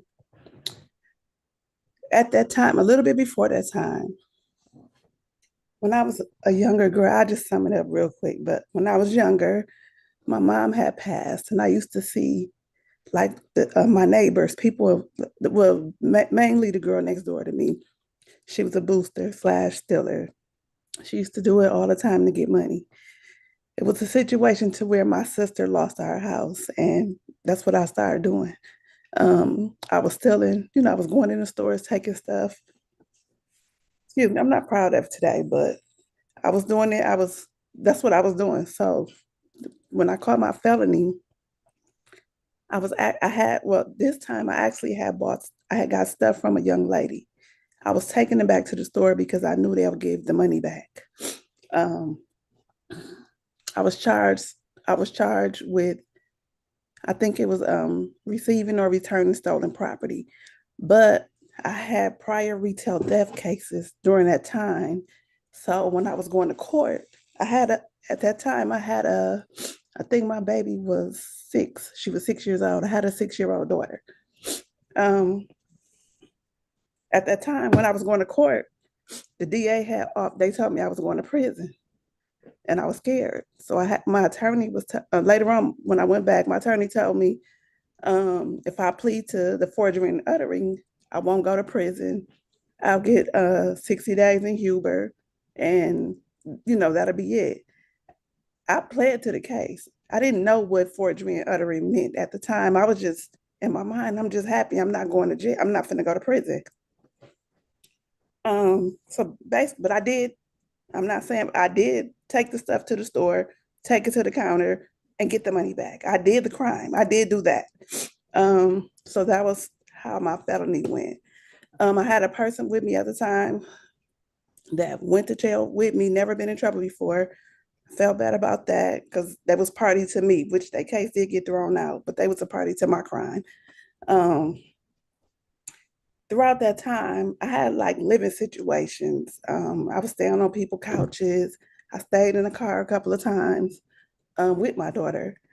And my mind just told me, like, get something out the store. It was my means of getting money at the time.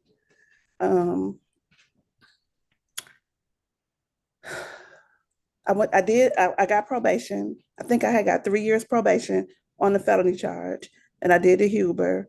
I never got in trouble or nothing like that during that time. I did have misdemeanor retail theft cases after that. Just basically me thinking I'm slick. I thought I was slick, and later on had to realize I wasn't. Today, what I'm doing today, I have a personal care agency that I opened in 2021.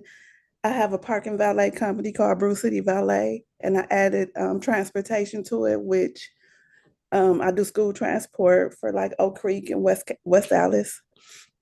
And just last month, I purchased a mixed-use building from the city of Milwaukee that I'm going to house my businesses in, and I'm going to open a catering service as well in that building.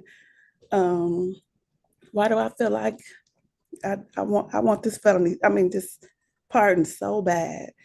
It stopped me from so much stuff. I have a boat. I tried to get insurance on my boat because I was a felon. I couldn't do it. I applied. I have a bachelor's in criminal justice now. I applied. I couldn't be a police officer because I'm a felon. I took the praxis test at UWM to be a teacher before when they were short on teachers. I couldn't do it because I was a felon. It's just a lot of stuff that I ran into along the way that just stopped me from doing stuff. And that literally, the crime, I hate it. I hate talking about it. It's so embarrassing to tell somebody I was in the store stealing, because I know right from wrong. And it ain't me, excuse me. But it's not me today. I changed my life. Like I said, I bought the property last month from the city. Outside of that, I bought a home that my daughter lives in 2 years ago. I bought the home that I live in, I own. I know now. I pay taxes. I'm a law-abiding citizen. I try my best not to do nothing wrong, have no police contact. Just, I want to live, live my life the way it's supposed to live. I want to live right. I'm married now. I have a husband. He just got a kidney transplant. He was on dialysis for 10 years. He just had a kidney transplant March 11th of this year. So he had it in Chicago. So right now I'm running back and forth to Chicago 3 days a week for follow-ups. But the forgery, the uttering, the retail theft, all that's my past. I paid every citation I had. I paid whatever time I had to do the Huber time I did that, I paid for everything I did. And I would love to just get this felony off of me. I mean, to get this pardon. Thank you, Ms. Duncan. Thank you. Sorry about that. You're all right. It's totally understandable to get emotional. I just want to open up to questions from the board and see if we have any follow-up for you, Judge Kremers. Good morning. Morning. So I just want to make sure I understand the sequence here. The forgery uttering that you pled guilty to, that was the felony. Your co-defendant in that is your current husband? Correct. Right. And that was in 2001. Correct. Since then, you've had 6 more retail thefts, most of which resulted in a conviction. The only one that didn't was, well, I guess 2 of them were, the Texas one was dismissed after completing terms of a deferred prosecution agreement, and the Chicago one was dismissed after you took care of you went through a retail theft programming therapy course related to the Waukesha case. But those 6 incidents span 2007 all the way through 2016. Correct. So that's a long time to keep going after you picked up a felony. It was. I completely understand it. That's why I say I thought I was slick. I mean, Why did you stop thinking you were slick? I'm sorry. Huh? Why did you stop thinking you were slick, to use your words? Tired of bumping my head. I'm tired of getting in trouble. I'm tired of just stuff piling against me. I was tired. I'm tired. I don't, that's not what I want to do. It was a lot. You know, I'm doing these crimes. I'm getting in trouble. I'm having police contact. If I get on probation, or I end up having to pay a fine, and I'm barely making it myself. It was a lot. It's embarrassing, and I was tired. And when I look back at it, that's why I say I felt I thought I was thought I was slick, and I mean literally, and had to realize that's not life. That's not, you know, the way you're supposed to live. And I realized that I'm not. I mean, I didn't want to live like that no more. I didn't want to do it no more. When did you start your first company? I started, well, I got my LLC for Brew City Ballet in 2013, but I was learning. I learned a lot about it. You know, I was learning over the years. So I was doing, it was like, I had went out of town one time, and everywhere we went, they had parking valet. So when I started the company, I didn't know the exacts of getting it up off the ground, but mentally I knew this is, you know, I want to do this. So like I said, I initially got my LLC in 2013, but I didn't start getting business and stuff till like probably 2017 or something. I would get an event. I would do an event for, it was just parking valet only. I can do an event one day. I probably made, you know, got paid probably $4,000 or $5,000. And sometimes I wouldn't get an event probably for 6 more months. So it was a process, and it was like here and there. So I was having to learn it, and I had to learn along the way. But around 2016, 2017 is when it started going a lot better for me. Okay. All right. Thank you. Thank you. Other questions? No. All right. Thank you very much, Ms. Duncan. I appreciate your time with the board today, and hope you have a great as well. Thank you. Thank you. Bye. Next up, we have Bruce Tomlinson. Mr. Tomlinson, we'll turn it over to you.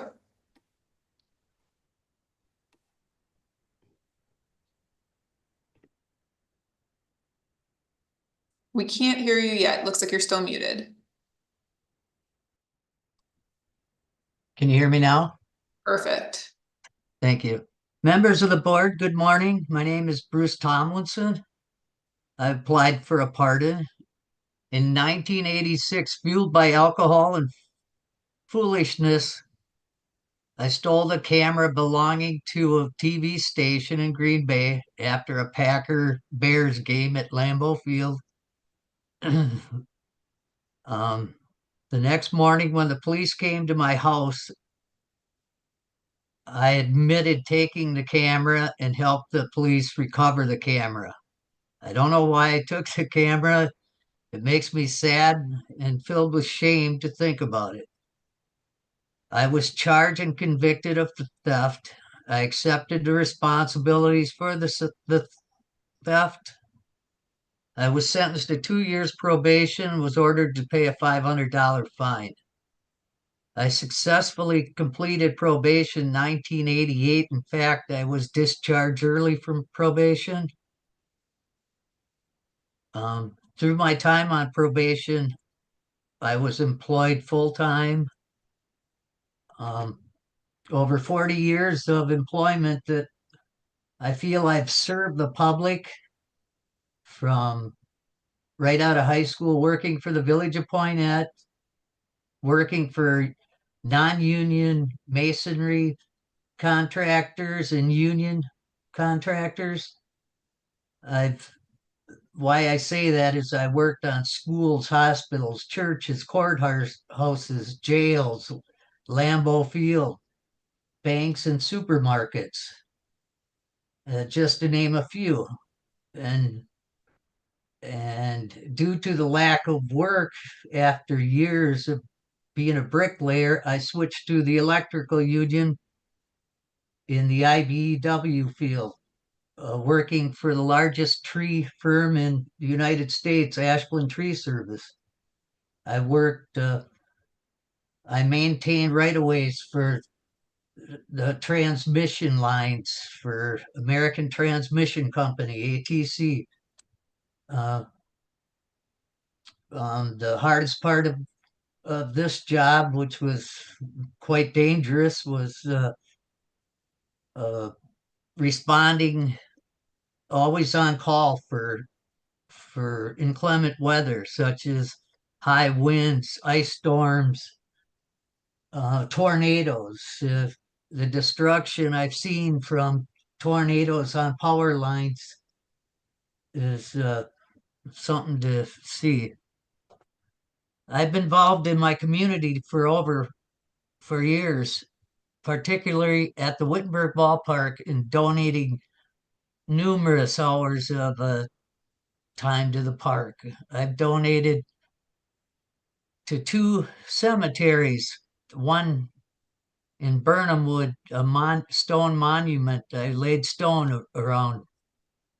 One cemetery that you don't have, I forgot to put in my application, but it was an abandoned cemetery you can't even see from the road. It was unbelievable what it looked like in there. But the Wittenberg Historical Society had contacted me to see what I could do with the tombstones. They were all laying on the ground and some broke. And through the funeral home, they gave me some like epoxy stuff to repair. So I repaired all those for them. Mr. Tomlinson, I don't want to cut you short, but I feel like we've got a great picture of your work history. Would you mind just all right, I'll move on. Pivoting to why you're speaking apart. I just felt that it was important to say some of the stuff. It is, thank you. And we've got a good picture from this. I seek a pardon so that I can participate in village government. I have had time to experience, or I have time to experience and share to the community in volunteering and community government, meaning I would like to run for the village board. That I'm retired now. And I also seek a pardon for more than personal reasons. I want to show my 14 grandkids why, while I did something wrong when I was young, I worked hard and was forgiven, meaning forgiven by WBAY, the TV station in Green Bay. and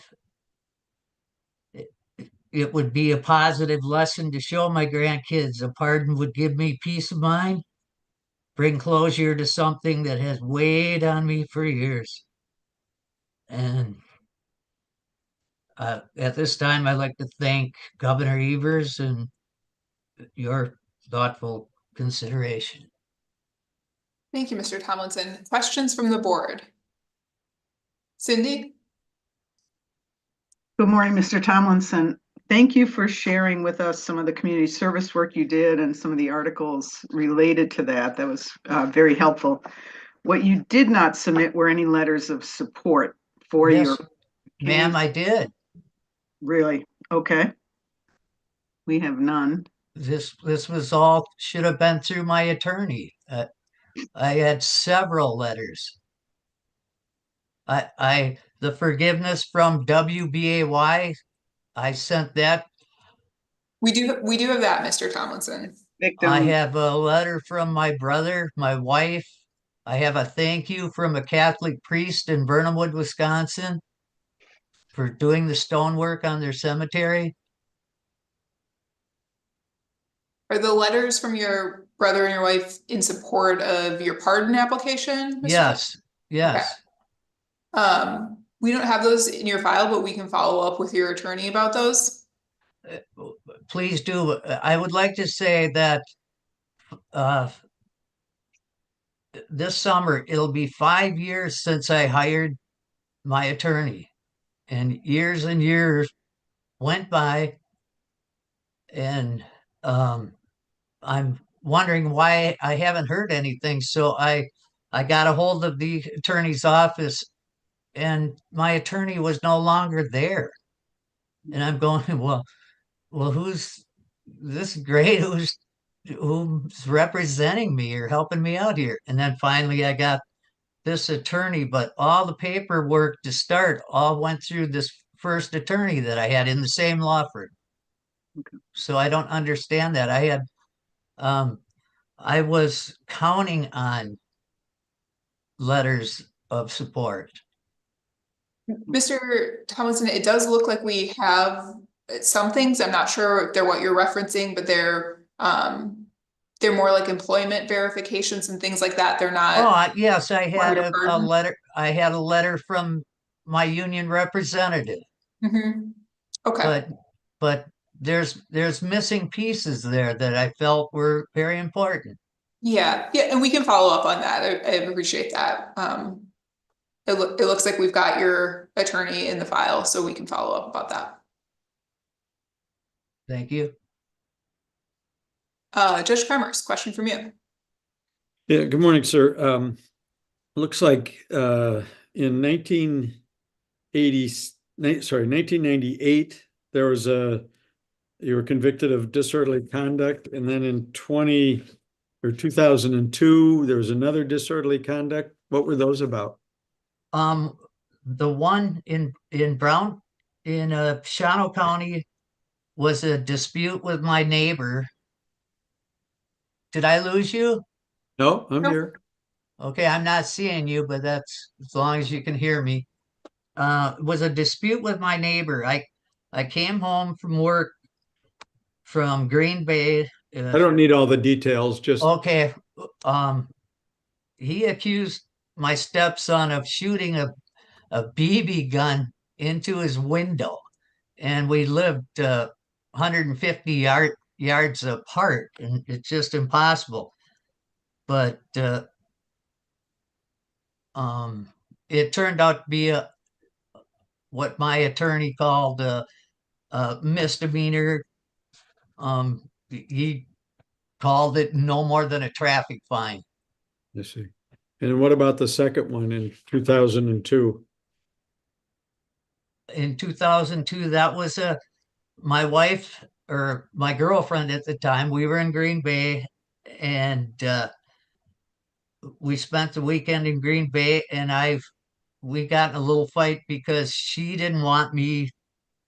I seen at my in-laws in Green Bay. I went to visit my kids. They were there with my in-laws, and alcohol was involved. and I didn't listen to her. I just went over and visited, and my brother-in-law at the time is a Green Bay cop, and she walked from our motel, which only was a couple blocks away, and showed up there crying, and I just left and went back to the motel room. My mother-in-law at the time walked her back to the motel room, but no, my brother-in-law thought that he would make it more of an issue, and I got in an argument with him, so he brought another police officer there, and uh, we both ended up with a disorderly conduct ticket out of it. Another misdemeanor and paid a fine. And then looks like you had in I had 2004. In 1999 and 2014, I had OWIs. Right. In 2014, I chose one-on-one counseling for that and completed that. Okay. You still drink? Once in a while. Well,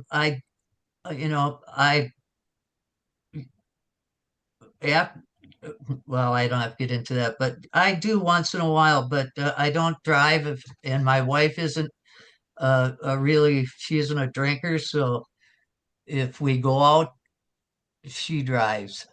Okay. Thank you. Thank you. Thank you, Mr. Tomlinson. Appreciate your time with the board today and hope that you enjoy the rest of your Friday. You too. Thank you. Thank you.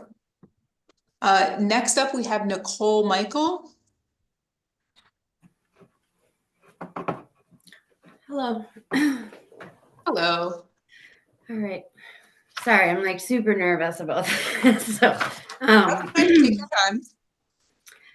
time. So I was convicted of selling possession with intent to deliver cocaine back in 2011. And then there were, I'm sorry. There's a lot of papers here. Yes, it was 2011. And then I went to prison, and then there were more charges that were brought out like a year, like from a year prior. So I have the manufacturing delivery of narcotics ×2 and the possession with intent to deliver cocaine with a modifier because I tried to conceal it.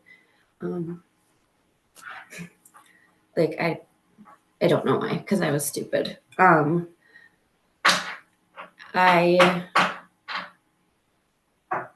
was really out of control. I heard a lot of people on here say I was young and stupid, but I wasn't young and stupid. I was 30 and struggling with a really bad pain medication addiction after a back surgery. And I'm not saying that's like why. I think I was really unhealthy long before any kinds of like drugs in my life. I wasn't taught things like boundaries or assertiveness or healthy relationships or things like that. So I was just kind of out of control. At the time of my arrest, I was a single mother of 2 and milking the system for everything I could get. I convinced myself that I couldn't work due to my back injuries. And I was on all the assistance. I kind of always knew like something was wrong with me, but it never occurred to me that it was drug addiction and amongst many other things. I didn't want to work for anything, and I always would take the easy way out of everything. I would use people. I manipulated them so they would feel sorry for me and give me money or whatever it is that I thought I needed. I played the victim basically in every aspect of my life. And I didn't see the problem with it at the time. I would use my sexuality to manipulate men. And it would actually make, at the time, made me feel kind of powerful. And I used that every chance I got. I was just lazy and ignorant, with the added bonus of the addiction.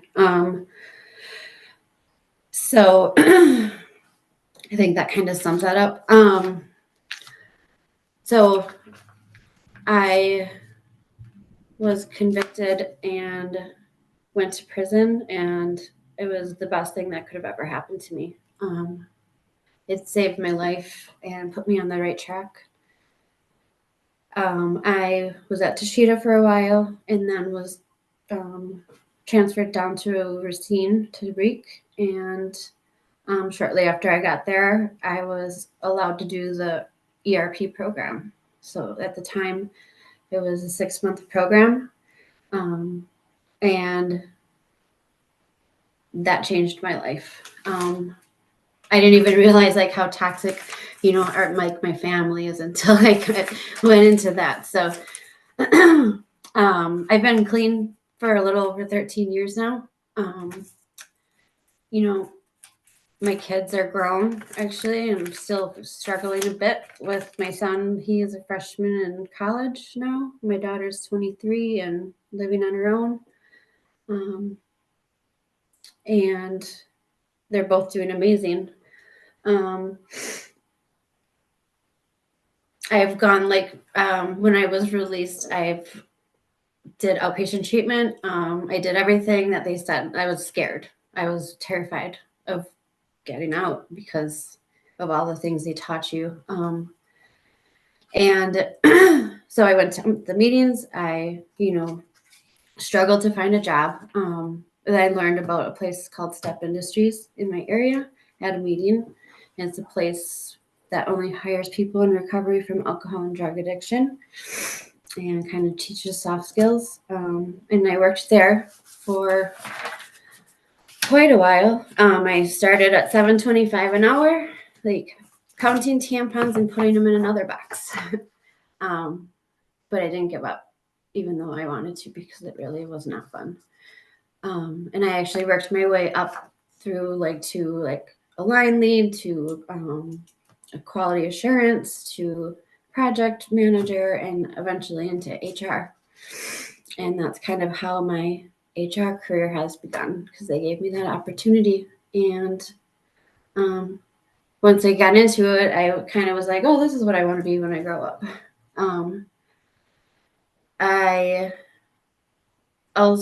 Then I worked for Habitat for Humanity. I did recovery coaching in the ED2R program for Pricity.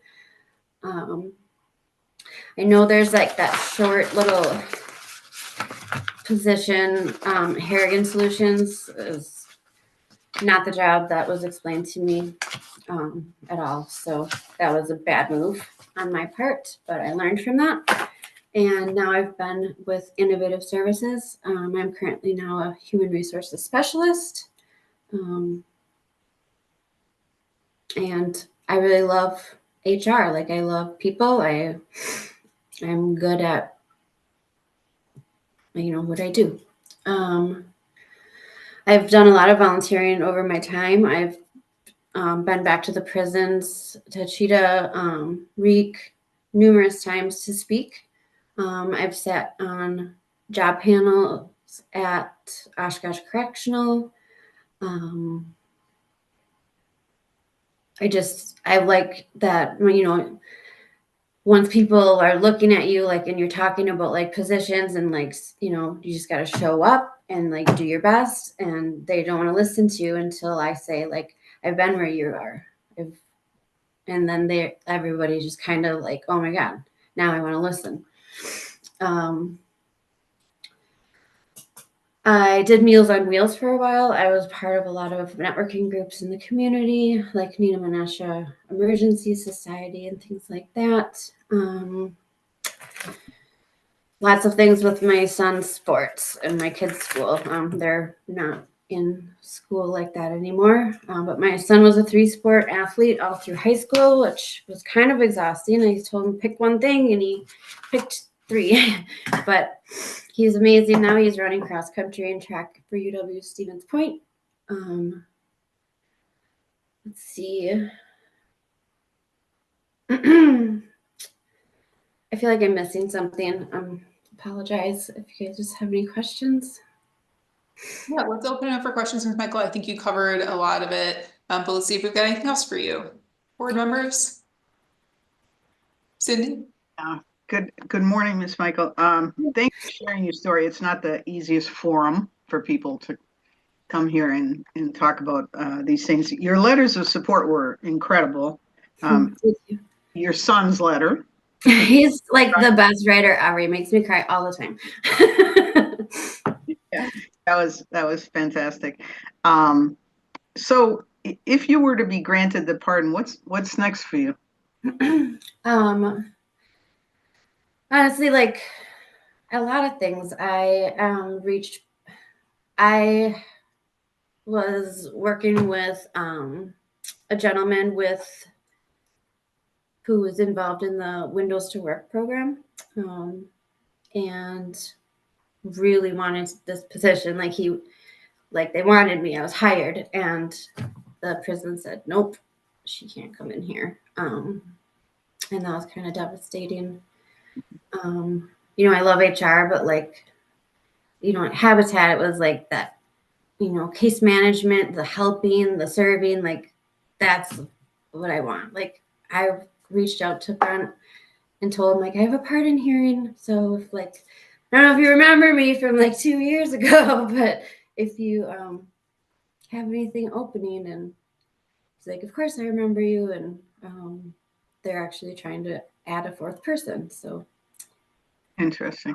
And obviously the decision is up to the governor. Correct. We'll say that we've had several people that have received pardons that have come to work for the Department of Corrections as social workers or probation and parole agents or other things. So also something to keep in mind should that happen.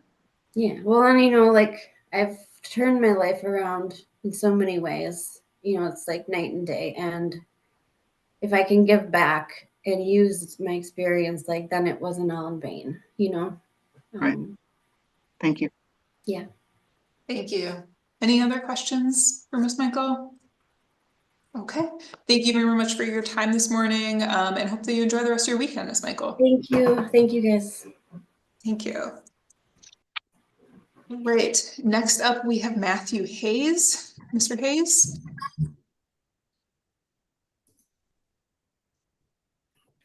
Good morning. Good morning. First, like to thank the members of the board for this opportunity. In October 2010, I traveled to Milwaukee to buy heroin for myself and a fellow drug addict. We would frequently pool our money. One person would go purchase the drugs, and we would meet back up to use together. After we met up, he was in a hurry and had to get home and just wanted his portion. I gave him his share. We parted ways. I was then pulled over by multiple police officers when leaving the parking lot. I was arrested for manufacture and delivery of heroin and booked into Washington County Jail. I was released on bond and checked into an inpatient rehab facility in Oshkosh the following morning. There, I completed a 6-week inpatient program, began going to AA and NA meetings, and learned about a transitional housing program in Hales Corners for drug users.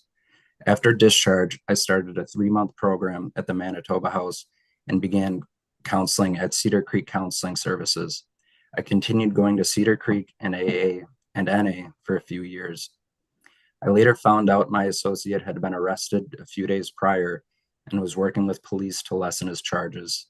The Washington County District Attorney lowered my charge to possession of narcotics after it became evident I was not a hardened drug dealer, but simply another drug addict. I was sentenced to 30 days in jail and 30 months probation. I completed my full sentence with no police contact, no failed drug screens, no other issues. I've not had any negative police contact since this arrest in 2010. Shortly after sentencing, I began working at a manufacturing facility in Germantown as a base level welder.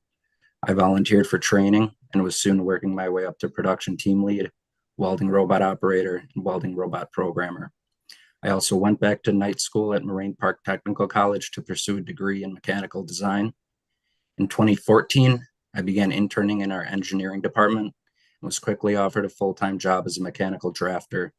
I continued my education, soon graduated with honors. I was then promoted to mechanical designer in 2016. I continued to advance in my career, earning multiple certificates and accreditations. I was promoted to mechanical engineer in 2022, and then a mechanical engineer 2 in 2024. I currently hold the highest position in my department for an individual contributor. While working on my education and my career, I also met my now wife, Caitlin, in 2013. In 2014, we purchased our first home together in Sheboygan County and began planning our future. We married in August of 2021. In early 2022, we sold our first house and purchased our forever home in Washington County. Shortly after that, my 78-year-old father, a retired policeman and school teacher, moved in with us to avoid living out his final years alone after my mother passed away unexpectedly in 2021. Most recently, 8 days ago, we welcomed our first child, Henry, into this world, a moment that marked a deeply meaningful and joyful milestone in our lives. Over the years, my wife has pursued a career in the nonprofit sector. I often volunteer to help set up and attend multiple fundraising events and benefits. We also donate monetarily and in kind to multiple local organizations. In addition, every year we help with a memorial toy drive in honor of another victim of addiction. The person I am today is vastly different than who I was nearly 15 years ago. At that time, I was struggling with addiction and made choices that caused harm, mistakes for which I continue to take responsibility. Since then, I've worked tirelessly to rebuild my life. I am now a devoted husband, a proud father, and a contributing, respected member of my community. If granted this pardon, I will be profoundly grateful, yet I will never forget the challenges I've faced as they have shaped me into the man I am today. Thank you for your time. Thank you, Mr. Hayes. We'll open up for any questions from the board. Looks like none. Congratulations on the new baby. I hope that you enjoy the rest of your Friday, and good luck with the parenting over the weekend. Thank you. Thank you.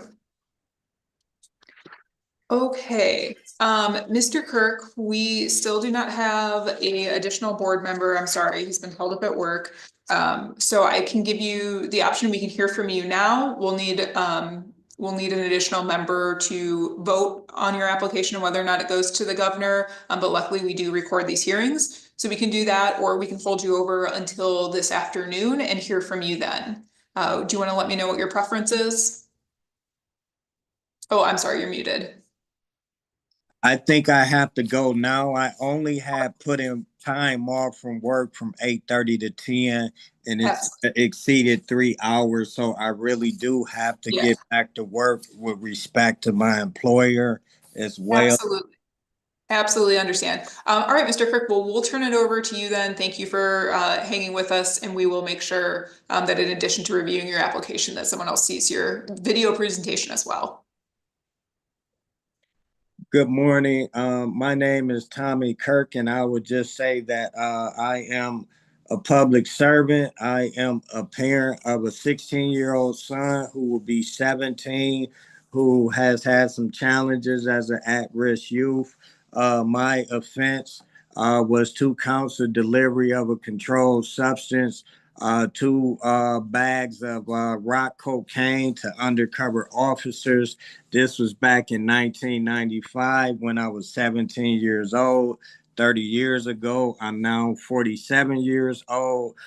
Since then, starting in prison, I became a literacy volunteer tutor in prison, got some vocational trade, custodial services, and since being out on and off, even currently now, I have worked in the IT field. I do have an associate's degree in information technology, a bachelor's in human services, and currently I have been state licensed as a substance abuse counselor in training, substitute teacher working with students and youth, and also the latest was peer support specialist for the state of Wisconsin, Narcan trainer for the state of Wisconsin, and also social worker training certificate authorized by the state of Wisconsin. The reason I'm asking for a pardon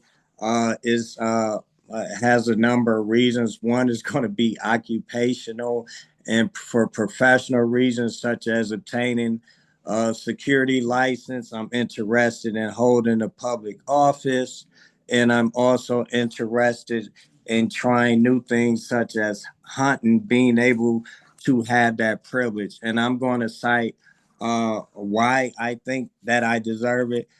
In my 30-year tenure, my journey has not been perfect, but I will tell you now, when I was 17, when I sold and dealt drugs, I have not touched drugs. I have not used drugs. As a matter of fact, I currently work. I have been working here the last 5 years with people. I say the last 20 years in the human service arena.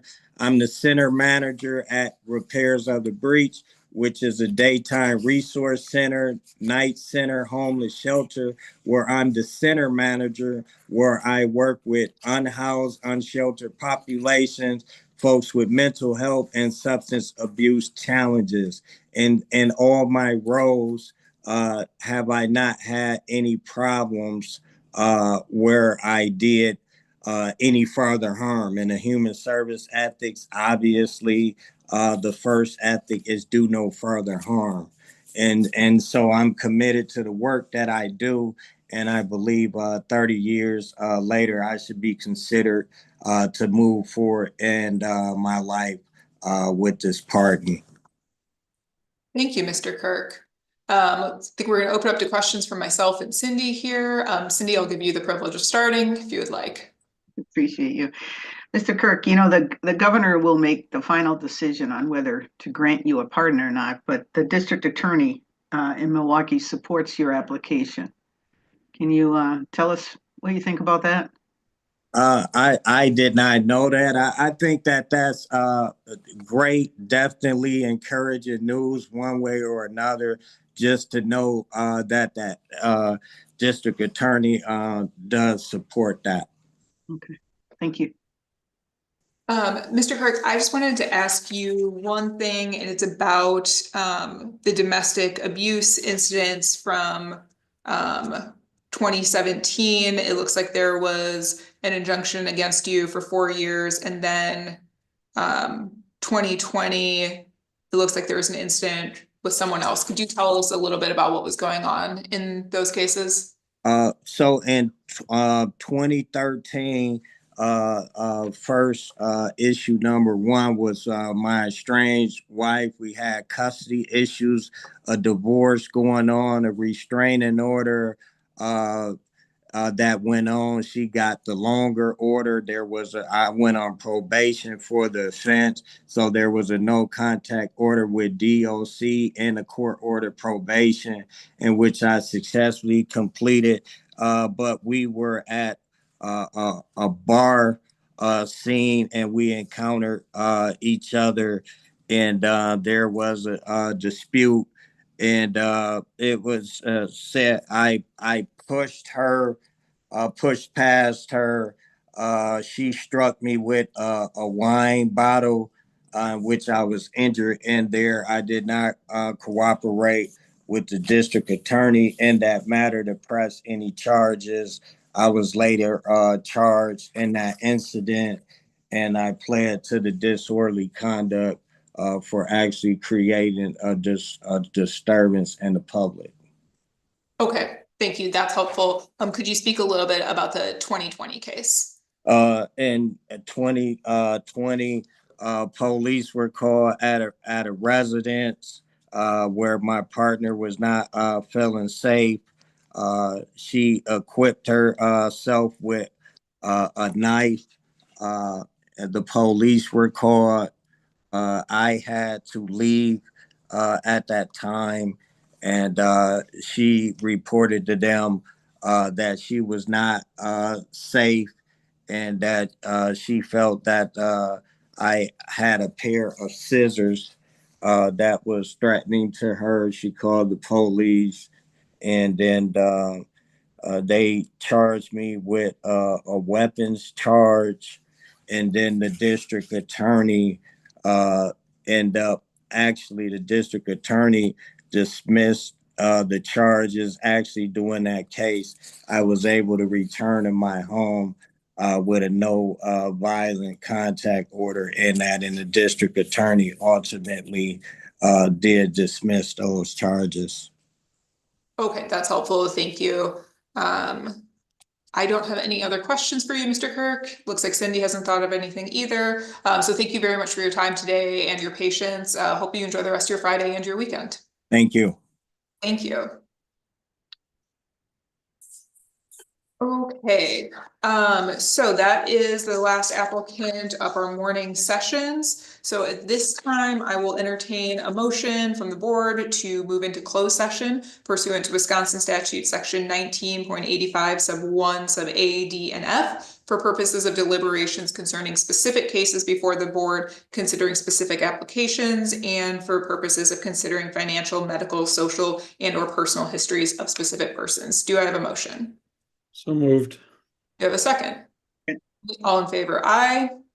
All opposed, motion carries, and we will move into closed session. I will just ask my board members to give us a moment to make sure that the live stream has stopped.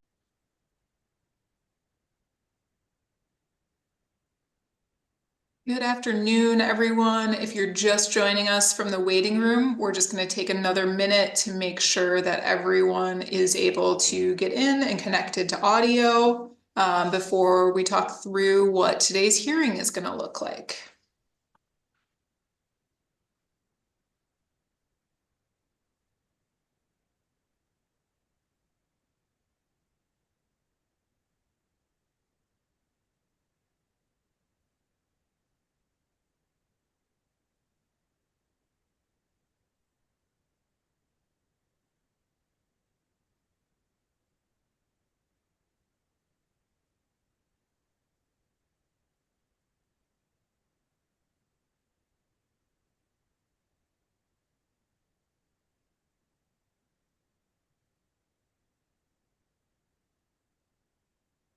Okay, I think we've got most folks in from the waiting room.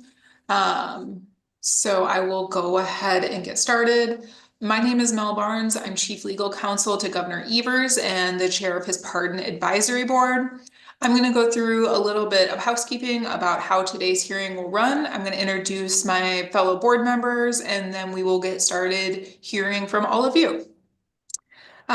So I want everyone to know that today's hearing is being live streamed via Wisconsin Eye and YouTube. For that reason, we'll ask you to keep your camera off and yourself muted until it's your turn to be heard by the board, so that we have good audio visual quality and we can focus on the person who's presenting. If you do run into any IT issues with getting Zoom to work, don't worry about it. We'll have someone from staff reach out and help you troubleshoot so that we can get that resolved.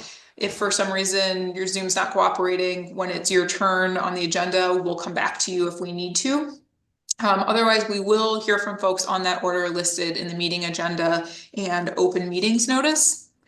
Each person will have about 5 minutes total with the board to present. We'll ask you to spend the first 3 of those 5 minutes speaking to the questions that you were sent in advance of today's hearing, and then the remaining 2 answering any additional questions or follow-up that the board might have for you.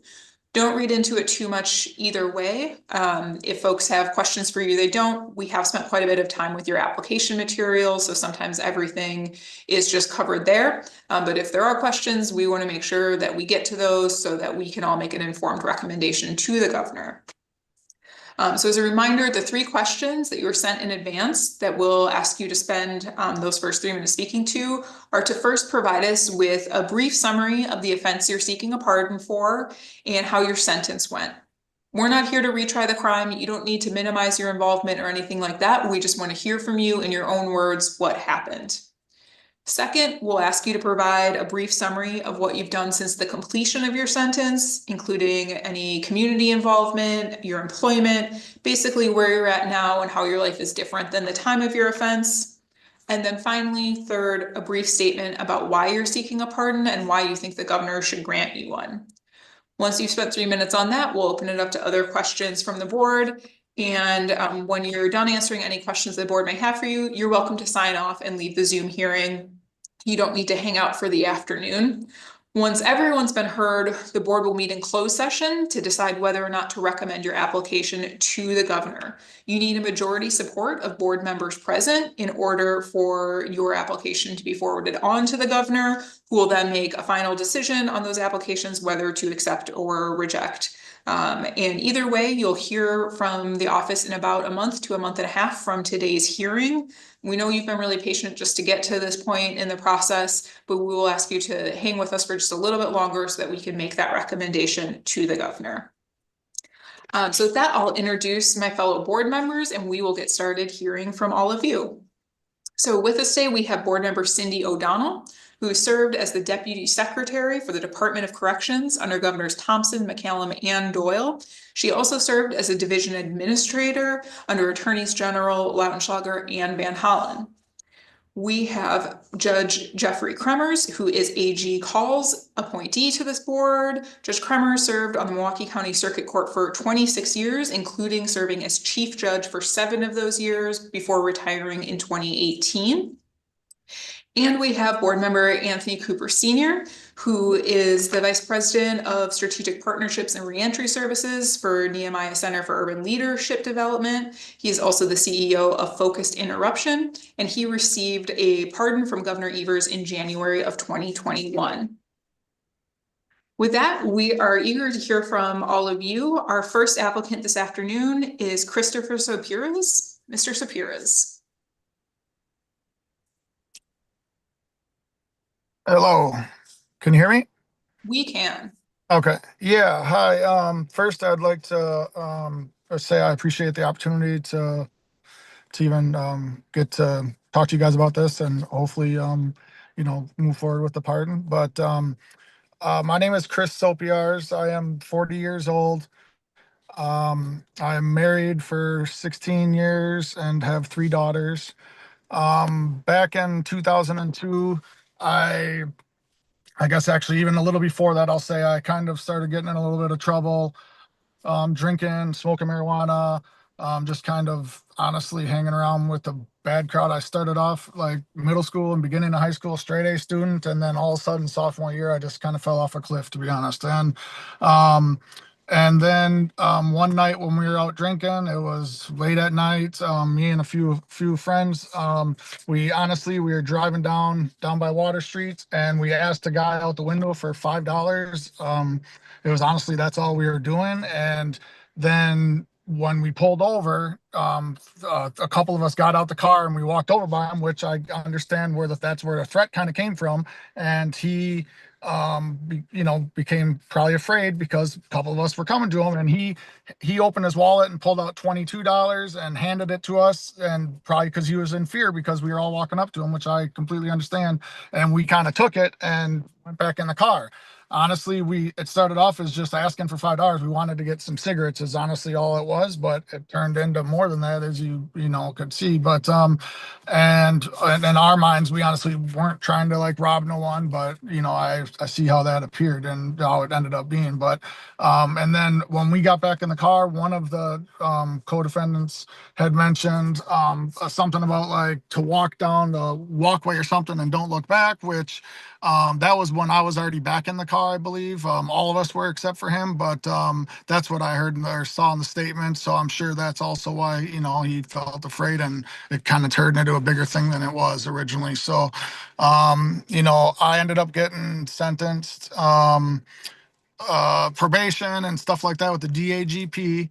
And honestly, I didn't learn my lesson at that point still. And I kind of continued smoking marijuana and drinking.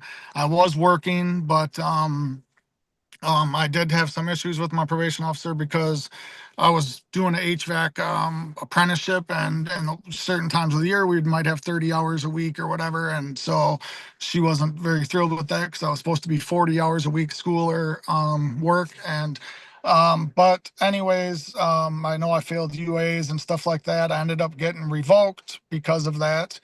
And then I ended up getting sentenced to 30 days in jail for the robbery with threat or use of force. And I served that time, immediately when I went to or got sentenced. Since then, I've started a construction company in 2005-ish. And in the first 5 or 6 years, I kind of just subbed for someone, more or less, subcontracted. And then after that, it's now, I at one point had 35 to 40 employees. Right now, I have somewhere in the low 20s. And we do all sorts of different type of work, remodeling work, residential remodeling work. And a big part of our thing too is focus on energy, where in 2018 we got National Contractor of the Year from the EPA, from Energy Star and the EPA in Washington, D.C., where they invited us there out of 25,000 companies, because I kind of came up with a way to donate or through the Focus on Energy grants and Energy Star grants. I came up with a way to do free energy installation work on rental properties, which is a market that they've never been able to hit because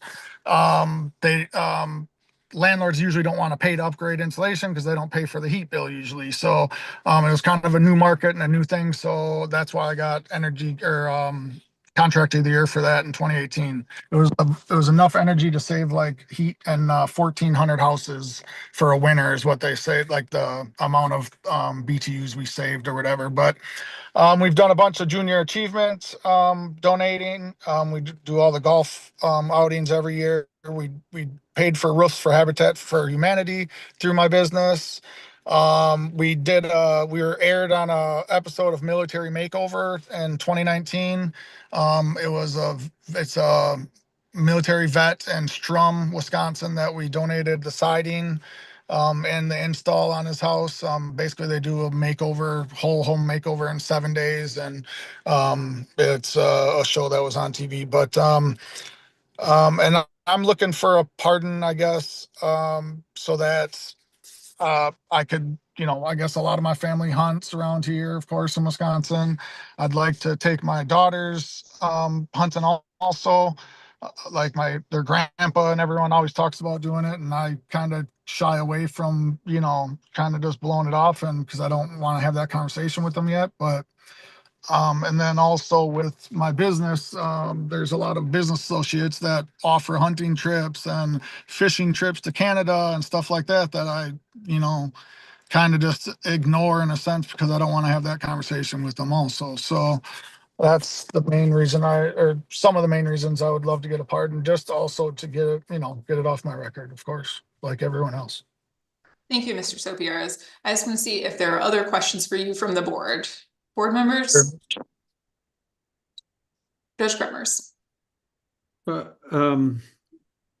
This case, this robbery occurred in 2002, but since then, you've had a number of criminal convictions. Yeah, which a lot of them were in them couple of years where like I said, I didn't necessarily learn my lesson. And besides the OWI is the two other things that kind of came, I guess closer to this time, like I said, I kind of had a rough patch for, I don't know, 5-6 years or so of my early 20s and teens. And I grew up in a broken home. I just kind of took me a little while to kind of realize what I was doing and, just learn the hard way, I guess, unfortunately. But well, you had a drunk driving conviction in 2016. Yeah, that was the most recent one, correct. What have you done about that? Oh, I've completed all my sentences, of course, and which I don't know if I was convicted in 2016 or it happened in 2016 off the top of my head, because I know the court took about 2 years, but so I guess I don't know if that was the incident date or if that was the sentencing date, but But of course I completed everything immediately. I did get some jail time. I think it was 7 days in jail, and got my license and everything back immediately. Well, after my after when I was able to, I should say, but paid all my fines and completed everything. But honestly, I don't drink or drive anymore. And to be honest, I barely drink at all. I mean, I honestly couldn't tell you the last time I drank. I'm not like a recovering alcoholic or anything like that. I'm not saying that, but I don't think I've had a sip of alcohol in the last year, to be honest. All right, so it looks like you have a tax warrant from the state of Wisconsin from 2024 for about $24,000, and then Yeah. and a civil Yeah. judgment from New York of about And I, 115,000. What are those about? yep. They are, it's just my business loan or whatever, the New York thing, which they both are getting cleared up. I actually just spoke with the state of Wisconsin, I don't know, it was 2 weeks ago or something, for my payment plan with them, which honestly, they set up just a $5,000 payment plan, which I told them that I'll be able to pay the whole thing off in like probably within 30 days. Honestly, it's kind of a long story, but, and in September, there was a IRA, Inflation Reduction Act, that launched in Wisconsin for insulation, like I was talking about, Focus on Energy, where they offer $5,000 per unit per home. And it was supposed to launch in September. And it did launch in September, but everything wasn't ready yet. We still haven't done them homes. And I have 364 units lined up, which is millions of dollars. And we finally just got the approval for 120 of the units. And we've done this for Focus on Energy for 8 years now. And this is the first time that they've partnered with IRA, with the IRA or whatever, the federal government. And I didn't know that the process was going to take this long. Neither did Focus on Energy.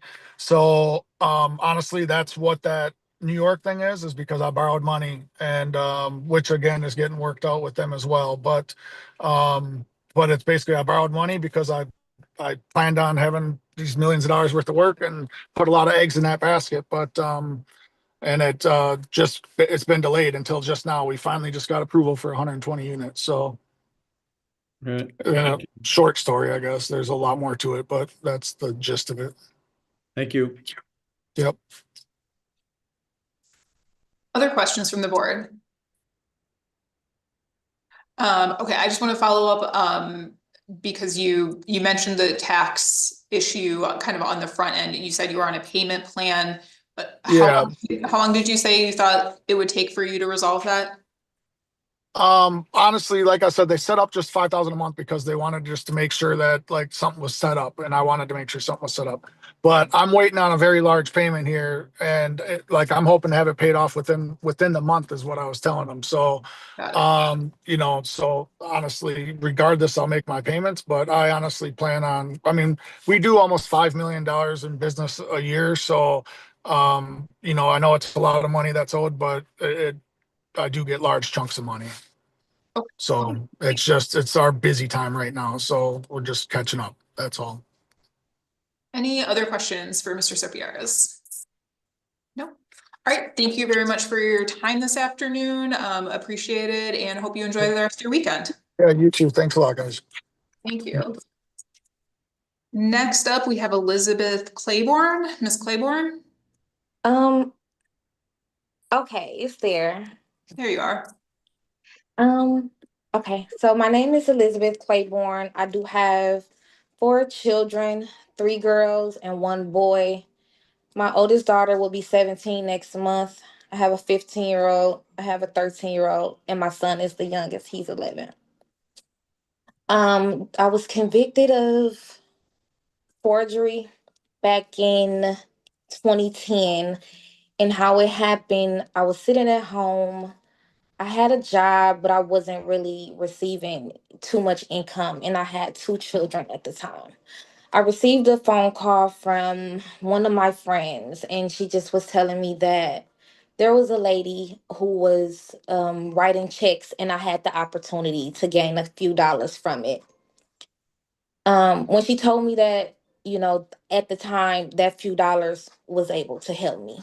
I didn't see this lady I never met her. I don't even know her name. I just know that my cousin said that someone would pick me up and take me to Walmart in New Berlin. And I was young minded. I didn't even know these people, but I was willing to let them pick me up. He picked me up. We went to Walmart in New Berlin. I didn't get a chance to sign the check. I didn't receive money from the check. I gave the check to the cashier. She took the check. She took my ID. She instantly went to the back of the store.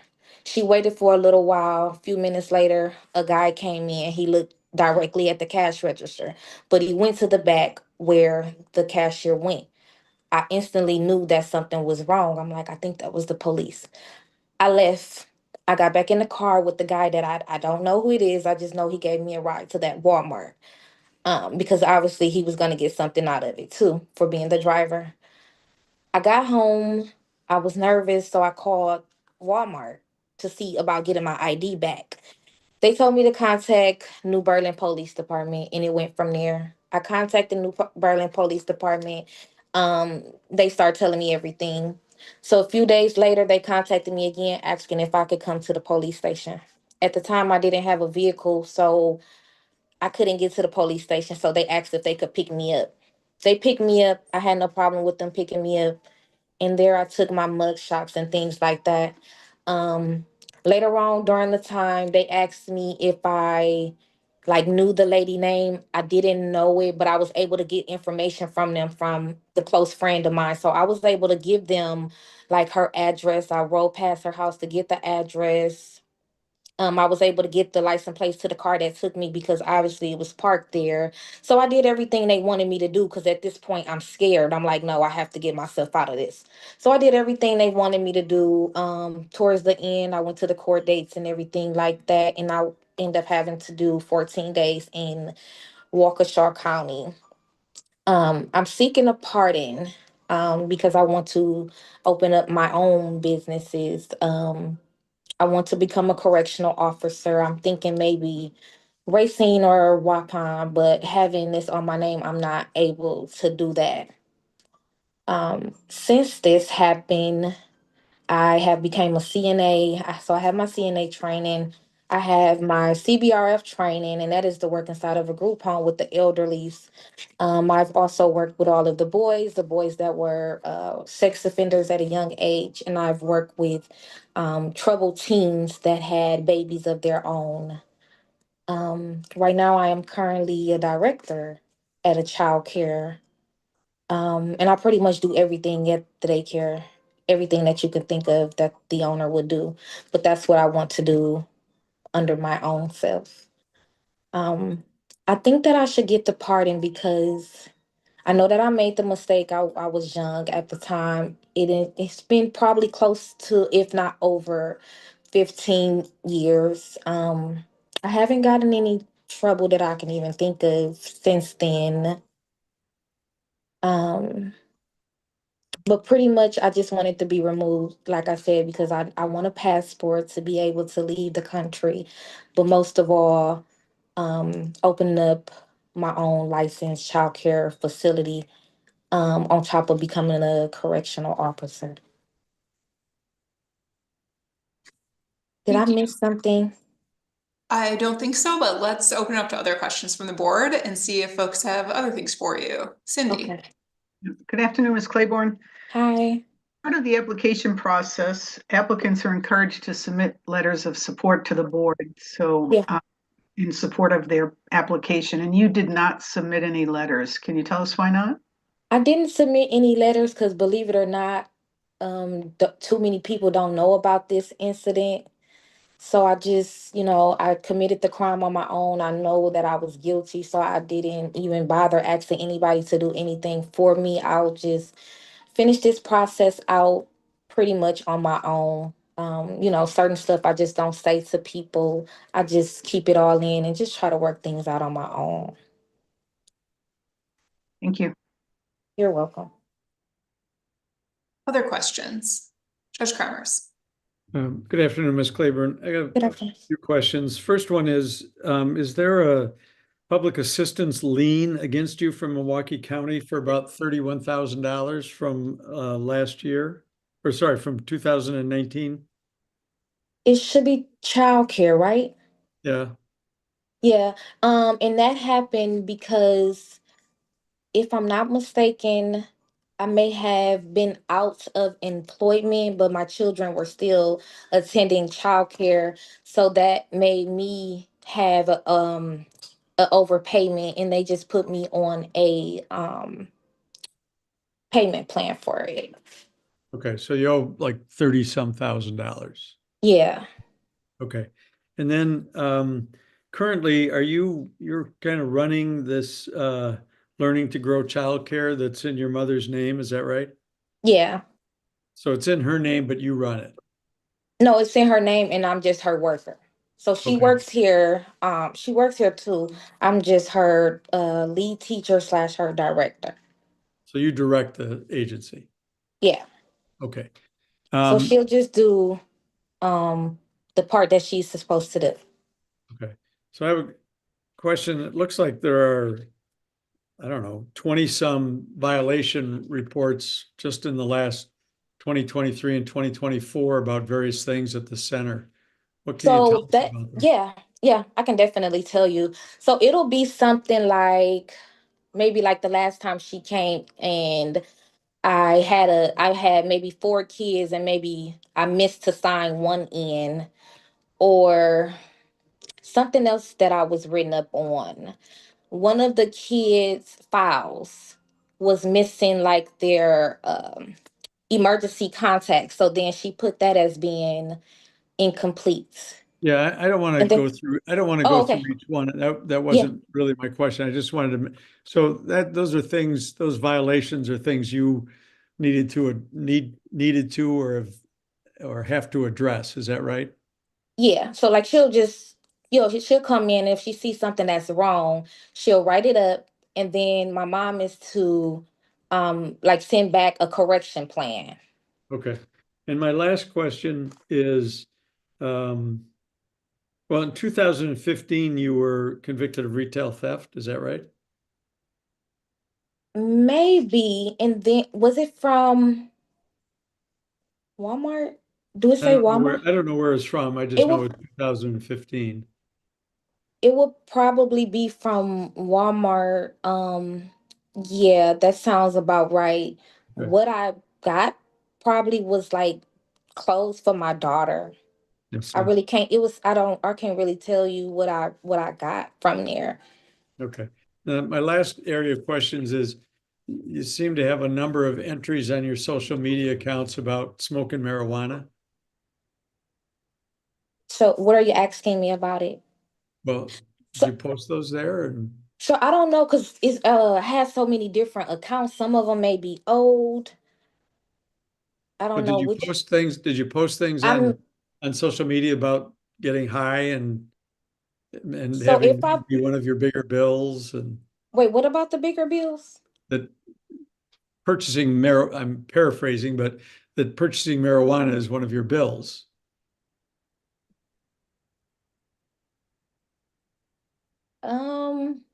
I don't want to say yeah, I don't want to say no. Cause do I smoke marijuana? Yes, on my free time, whatever I do, on my personal time occasionally, but I don't know about it being a bill. Okay. All right. Thank you. You're welcome.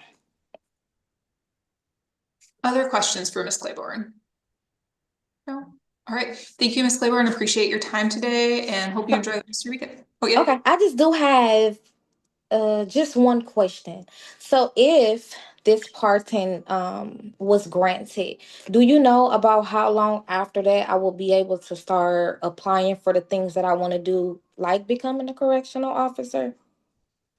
Well, I can't give you specific legal advice, but I can tell you that we usually get the pardon grant orders that the governor approves out about a month to 2 months after these hearings. So anyone who does get a pardon will get one in the mail basically on that timeline, and we send them to the courts at the same time to update their records. Okay.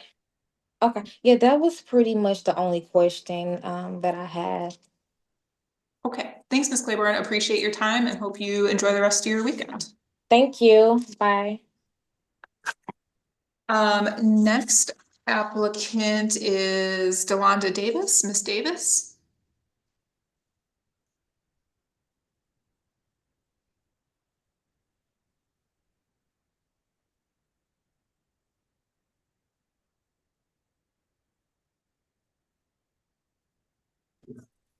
Can you hear me? Now we can. Okay. Hello. Hello. Hi, I'm Delonda Davis. I'm a 48-year-old mother of 6, and I'm also a widow. I currently work for a new court corporation called RightTech, where I am the order fulfillment specialist there. I've been employed there almost 3 years now. Before then, I had secure employment for about 2 years at my previous job before they sold that company. That's pretty much about who I am. I do have a nonprofit organization. It is called Breaking Barriers, where I do serve the community with mentorship. I try to help with personal needs and stuff like that after tragedies, if possible. A lot of things that I do right now, though, is through like partnerships and like other resources, because unfortunately there's a lot that I really can't do. I'm limited at this moment with having a criminal record. So that is one reason why I'm hoping to receive some remedy when it comes to this felony.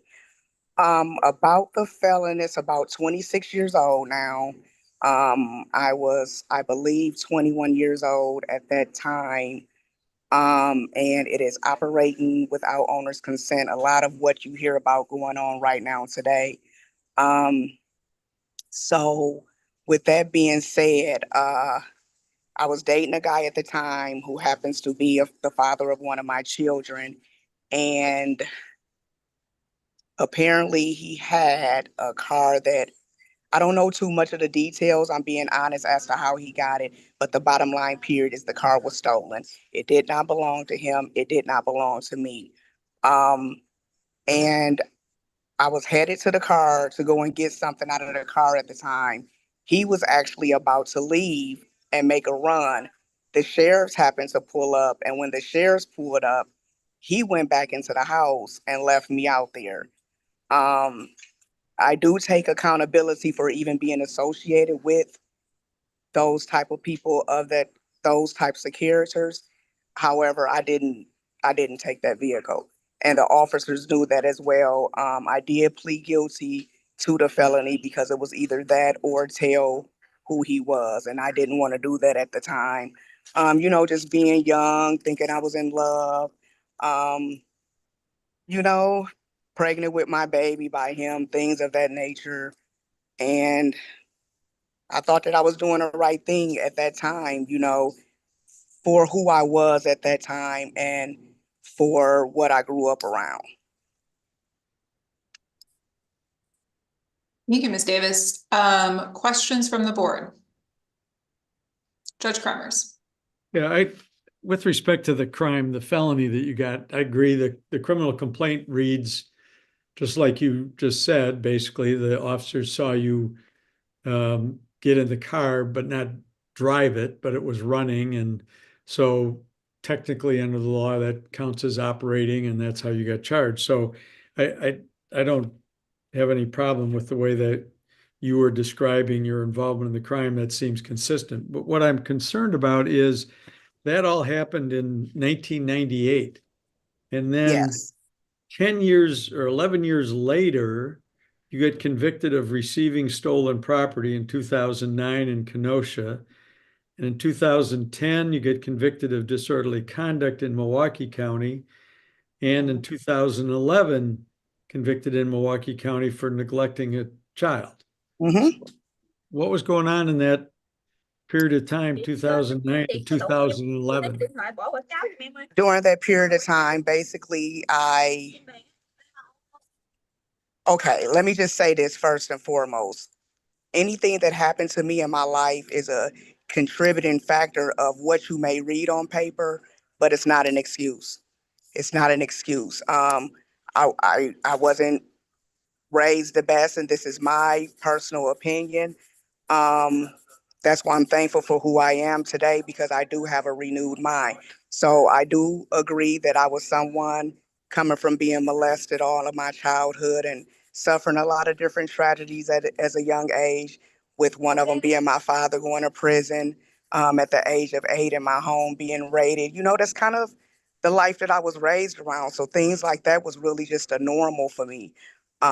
So at some point in time, I realized this was enough. I had to figure out what I wanted my life to be for myself, regardless of any type of tradition, regardless of what anybody else is doing in life. I have to realize what's more important to me.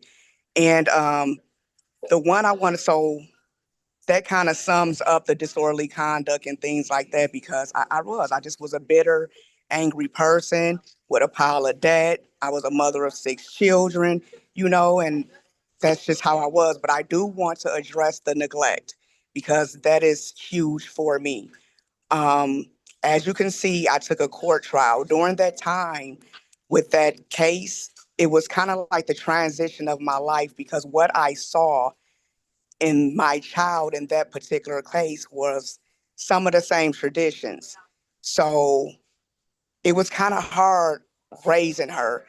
She was getting suspended from school all of the time, getting expelled, things like that. So to be really honest with you, I feel like I kind of got that charge by in default as well. I did take it to jury, but by me being in college at that time, if you missed too many hours of class, they would drop you from a class, and I made that known. I'm not sure if you're able to see the court, you know, like records, things that were said in court on record or whatever the case, but that was one of my complaints, is that I couldn't keep missing school. They had that case dragging on for so many years, so many years. So I agreed to a court trial, and I got found guilty in a court trial with just the judge's decision. And I know you should be able to understand that that is kind of different than being up against a jury, because it gives more perspectives than one. So with that being said, that particular day, I was in school. I was in school and working in a salon full time. She got in trouble at school. She got kicked out of school. They kept sending her home on the bus at 12 years old with a bus ticket, when I kept telling them I cannot come home to let her in. And so I didn't. I'm being honest. I did not leave school to come home to let her in. She called the police because she was sitting outside of my house and told them that I locked her out. The police called me and told me I needed to come pick her up from the police station. Yes, I was very upset. And I told them, if you have her, then keep her. And I did not go pick her up. Okay, thank you. You're welcome. Other questions for Ms. Davis? None? Okay. Thank you, Ms. Davis. Appreciate your time with the board this afternoon, and I hope you enjoy your weekend. You as well. Thank you. Thank you. Our next applicant is Mark Risso. Mr. Risso?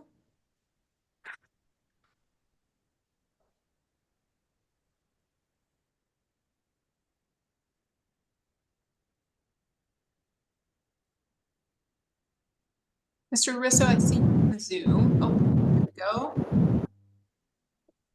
Are you able to turn your camera on?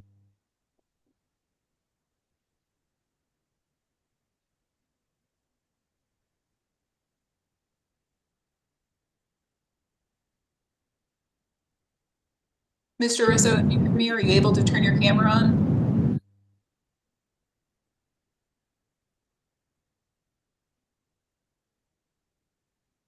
Okay, you appear to be unmuted, but we can't hear you if you're speaking. All right, we'll have someone reach out to Mr. Risso to try to troubleshoot our Zoom issues, and in the meantime, we'll hear from Connie Kelly. Ms. Kelly?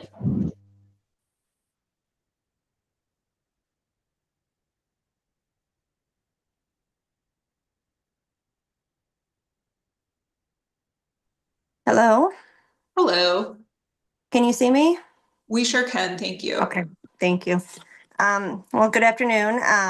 Thank you for having me today. My name is Connie Kelly, and I basically prepared a little something to read from, if that's okay. So in 2008, I was convicted of a felony for writing my own prescription for pain medication. I had been struggling with addiction for several years at that point.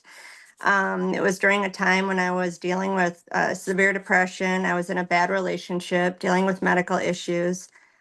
So basically, I was working as a nurse, and I called in a prescription using the doctor's name I was working for. I was sentenced to 3 years probation, 30 days in Huber, and 20 hours of community service. And I continued to struggle with addiction. And in 2011, I received a misdemeanor charge for theft of movable property. And it was at that time I knew I really needed to make a change in my life. I just needed to turn it around. So I decided to move to Arizona. And so in 2012, I did that. I'm now 48 and maintain stable employment in the service industry. I have a stable family life and have been in treatment for my addiction since 2008 and on Suboxone since 2013. I attend Narcotics Anonymous on a regular basis and see my addiction doctor monthly. I feel that I'm a positive part of my community. I contribute to charities like St. Jude and Shriners Hospital, and I foster cats that are up for adoption. I'm often counted on by friends, family, and coworkers when they're in need of help. And I'm asking for a pardon because I feel I've grown significantly as a person in the last 17 years. I've stayed out of trouble and I've turned my life into something that contributes to society. I did something I'm not proud of and hurt innocent people in the process, and that hurts me still today. It's weighed heavily on me since it's happened, and I'm truly ashamed and sorry for it. I'm asking you to consider my application for a pardon so I continue to contribute to society in new ways and continue to pursue my nursing career without being judged for my past. I love to help people, and I feel I have a lot to offer the medical field. And essentially, that's my main goal, is to get back into nursing. It's my calling. I believe it's my calling in life. And ultimately, I'd like to thank the Pardon Board and the governor for this opportunity today. Thank you, Ms. Kelly. Opening it up to questions from the board. Cindy? Just it's quite a story about the wedding. Oh, yes, the wedding. Yes. Yes. That was something. I'm still in contact with that lady. Is that right? Yeah. That's neat. That was 20 years ago. I can't believe how long it's been. Yeah, I remember it like it was yesterday. I bet. Thanks for sharing that. Thank you. Other questions from the board? All right. Thank you, Ms. Kelly. I think that covers it then. Hope you enjoy the rest of your day and Likewise. your time. Thank you so much. Appreciate it. Take care. Mr. Rizzo, looks like we've got you successfully on camera. So we will go ahead and turn it over to you.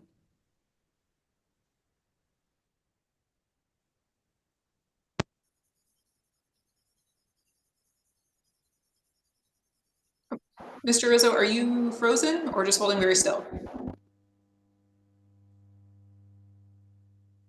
Shoot. Okay, I think we are maybe still having some Zoom issues here.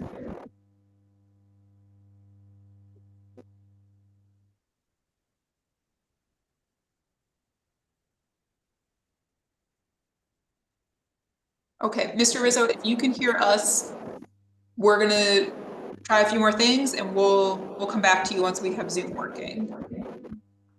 In the meantime, we will hear from Tariq Dillard. Mr. Dillard, we'll turn it over to you.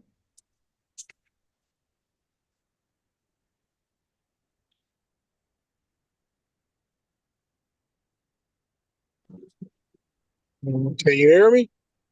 We can hear you. We can't see you. Are you able to turn on your camera?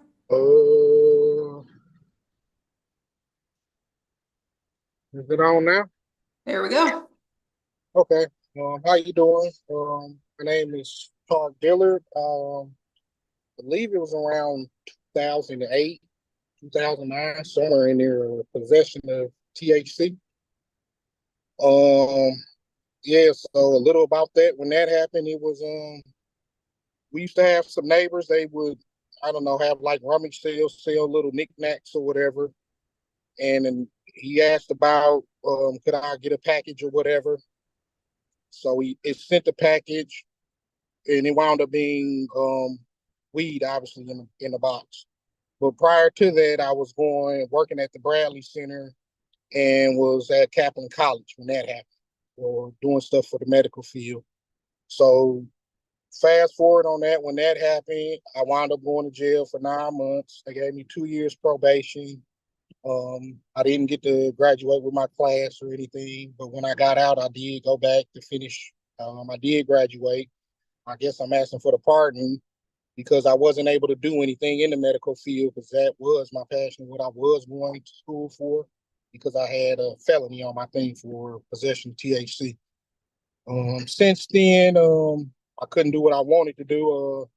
I joined the union. I'm an iron worker now. I do stadiums, mid-rises and high-rises. I don't know, like the Couture building, the Pfizer, stuff like that, the Zoo Interchange. Basically, I got 5 kids. I would like to go on some of the hunting expeditions that we go on, or the job that goes on sometimes. But mostly, yeah, it'll be to work in the medical field. I have a couple degrees, and basically they sit there because I can't work there. Thank you, Mr. Dillard. I want to open it up to questions from the board. Judge Kremers. Why do you want a pardon?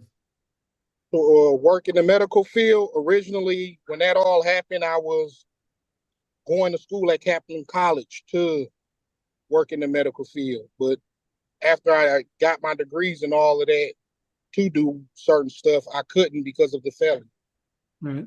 So are you telling us that this neighbor just said, hey, would you be willing to accept a package? And the package turned out to be marijuana, and that's how you got caught? Yeah, he said he had a whole bunch of orders coming, and he was like, can I use your address or whatnot to send some of the, whatever, some merchandise is what he said. I didn't think anything about it. Okay, whatever. But when I knocked on the door, because it was my sister's house.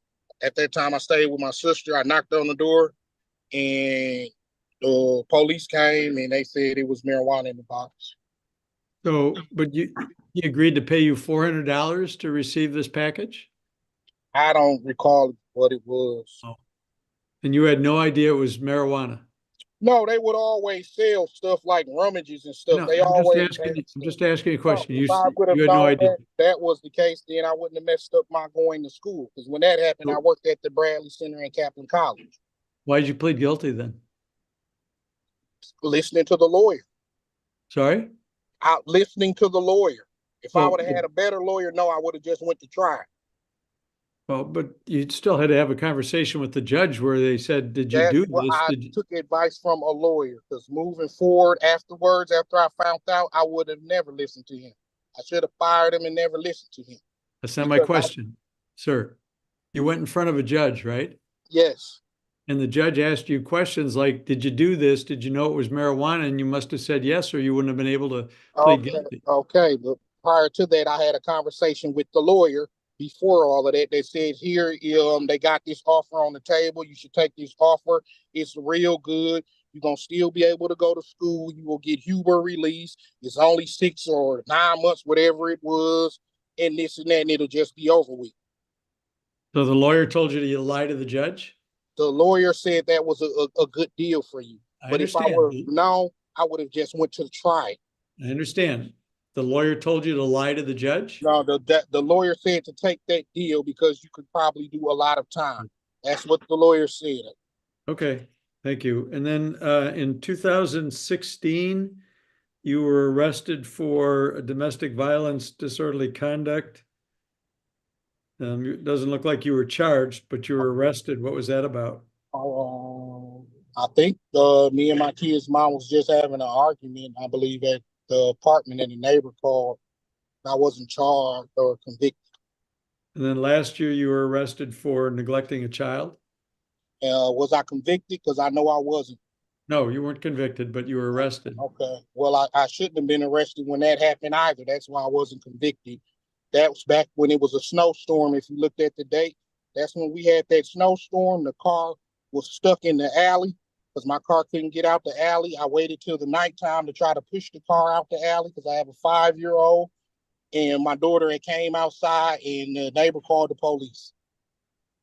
Okay, thank you. Cindy? Yeah. Good afternoon, Mr. Dillard.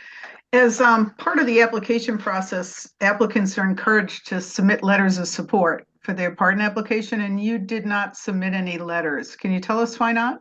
I didn't know. I got a call yesterday from Madison while I was at work, and the lady asked me about the Zoom thing for the pardon. Like, I filled out for this like I don't know, almost 2 years ago. I just thought it was lost in the system, but I honestly didn't know till yesterday I even had this. Okay.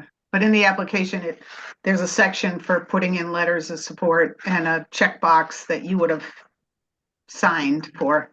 Yeah, I didn't. I mean, like I said, that was 2 years ago. I didn't ever know I had a date today. I literally talked to a lady yesterday, and she said I had this today. Okay. And then in your application that you filled out some time ago, but the reason you put down that you wanted a pardon, you wrote, "I would like to own a firearm." And that was all you said. You didn't say anything about healthcare or returning to the field. So has your reasons changed since you completed the No, application? that was always my reason. My original reason was the healthcare. Like I said, before that happened, I went to Kaplan College. I got degrees to work in the medical field. Yeah. That's what I was going to school for before Right. any of that even happened. I understand, but then why didn't you put it in your application? It should have been in there. I studied more than one application thing, and all I know is it took a long time to even like get a response. That's why all my paperwork probably isn't even there. Okay. Okay. Thank you. Anthony? Hello, Mr. Dillard. I was just wondering, as far as did you get help with your application? No, I did it myself. Okay. Yeah, that's all I need to know. Thank you. Any other questions from the board? All right, thank you, Mr. Dillard. I think that covers everything. Appreciate your time today and hope you enjoy the rest of your weekend. Thank you. You too. Thank you. Okay, Mr. Rizzo, are we functioning on Zoom yet? Can you hear us?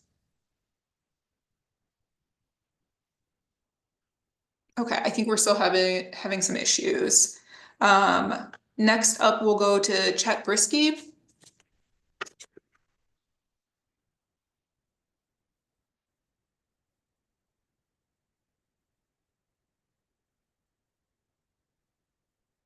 Mr. Brisky, are you with us in the Zoom?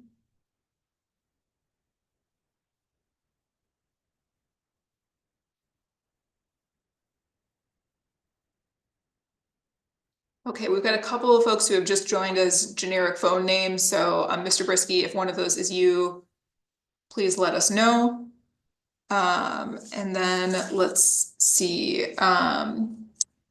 Ms. Williams needed to reschedule. So we will go to Albert Dockel.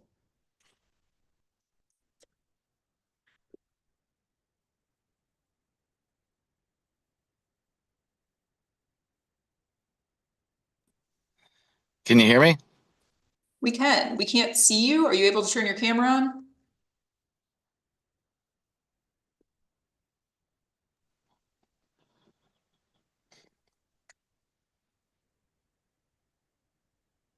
Can you There we see me go. now?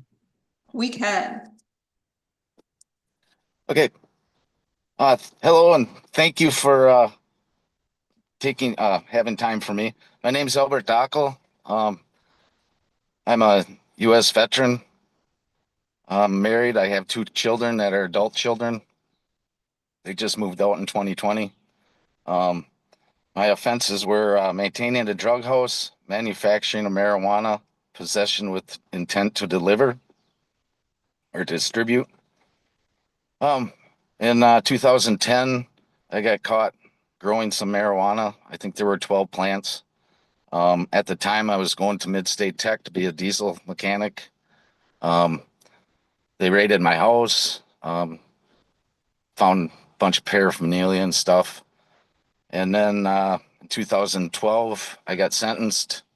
That's the same year that I graduated mid-state. I've also, I'm a member of the American Legion Post 399 in Alma, Wisconsin. I was a diesel mechanic for 5 years after my conviction, and then I started driving truck again. I help my wife at the community, at her retirement community. I also help with elderly veterans do their lawn work around the town here in Almond. The reason why I want a pardon is I'm pretty active in family and community, and I've never been a violent person. I'd also like to take my grandchildren rifle hunting, and I'd like to travel some more of the world. I think that's about it. Thank you, Mr. Dackel. We'll open it up to other questions from the board. Board members? All right, go ahead, Judge. So, is it Dackel? Is that how you say your last name? Yes, sir. Mr. Dackel, whose property did you plant this marijuana on? I thought it was a farmer's field, but it ended up being a private property that somebody had just bought a couple of years ago. Well, the farmer's field would be private property too, right? True, but sometimes they lease it. Okay, I understand what you're saying. Do you give any thought to what risk you were putting them at? If the police thought they were the ones growing it since it was on their property? At the time, no, I didn't. I didn't think about that. Yeah. And then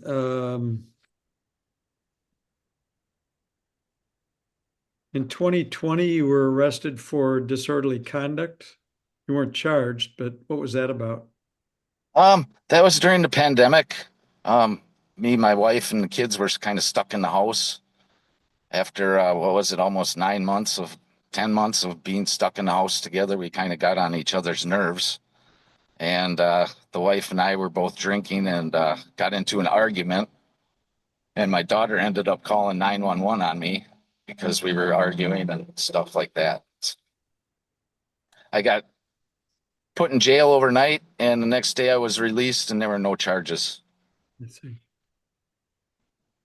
All right. That was my question. Thank you. Okay, thank you, sir. Other questions for Mr. Dackel? Mr. Dackel, how old was your daughter when that happened? In 2020? Mm-hmm. Let me see. She's Or how old is she now? I think she graduated in 2020. Yep, 2020 she graduated. She'll 18. She was 18. Any other questions for Mr. Dackel? No? Okay. Thank you very much for your time, Mr. Dackel. Appreciate it and hope you enjoy the rest of your weekend. All right, thank you. You too. Thank you. Okay, Mr. Rizzo, looks like we've got you working on a different Zoom account.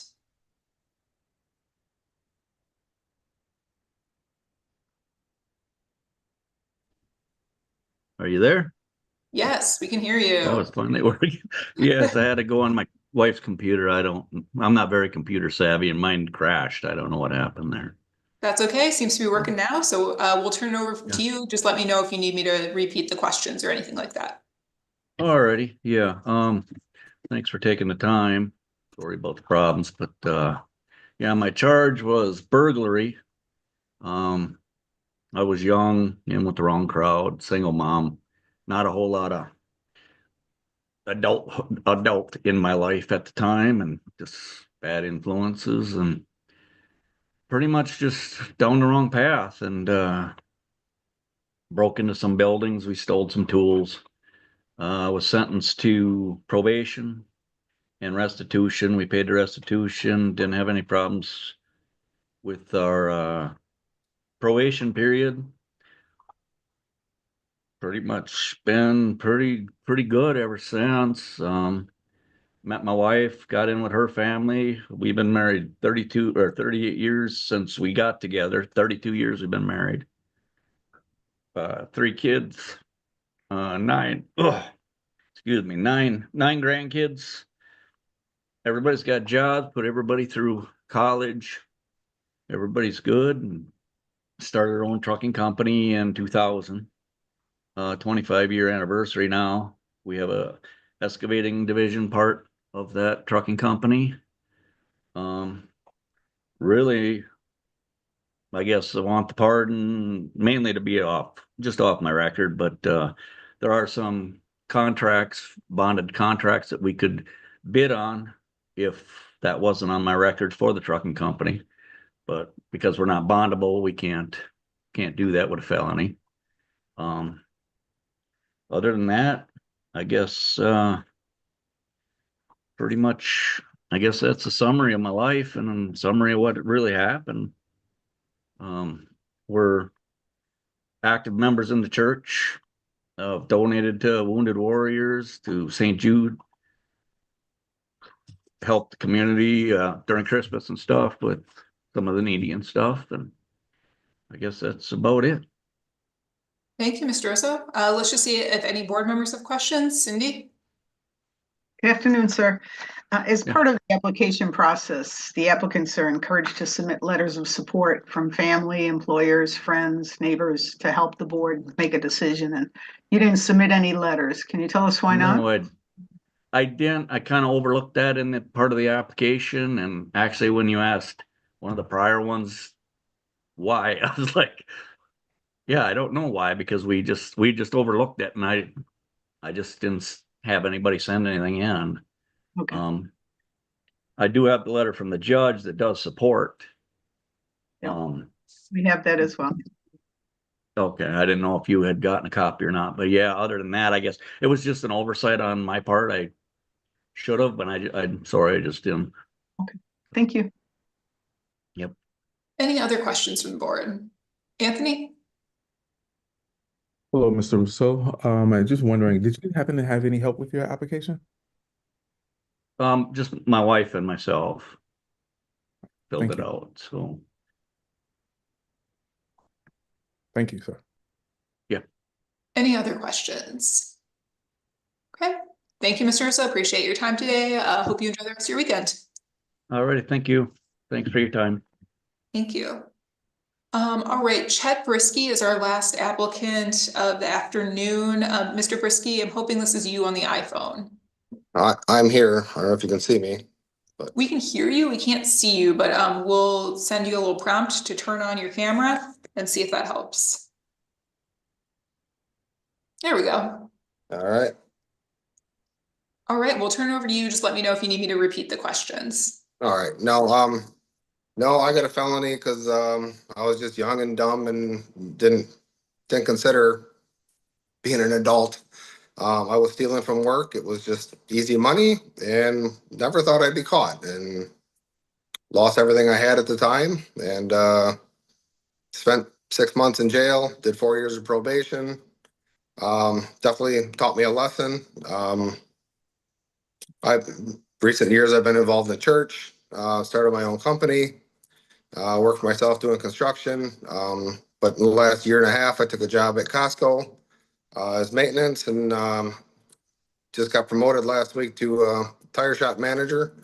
But I missed out on a lot of stuff in life, like going on the field trips with my son while he was in school, and it's hindered some of my work opportunities and what jobs I can do. And now I got 2 granddaughters, and I don't want to miss any more opportunities I could have with them. Thank you, Mr. Brisky. Questions from the board?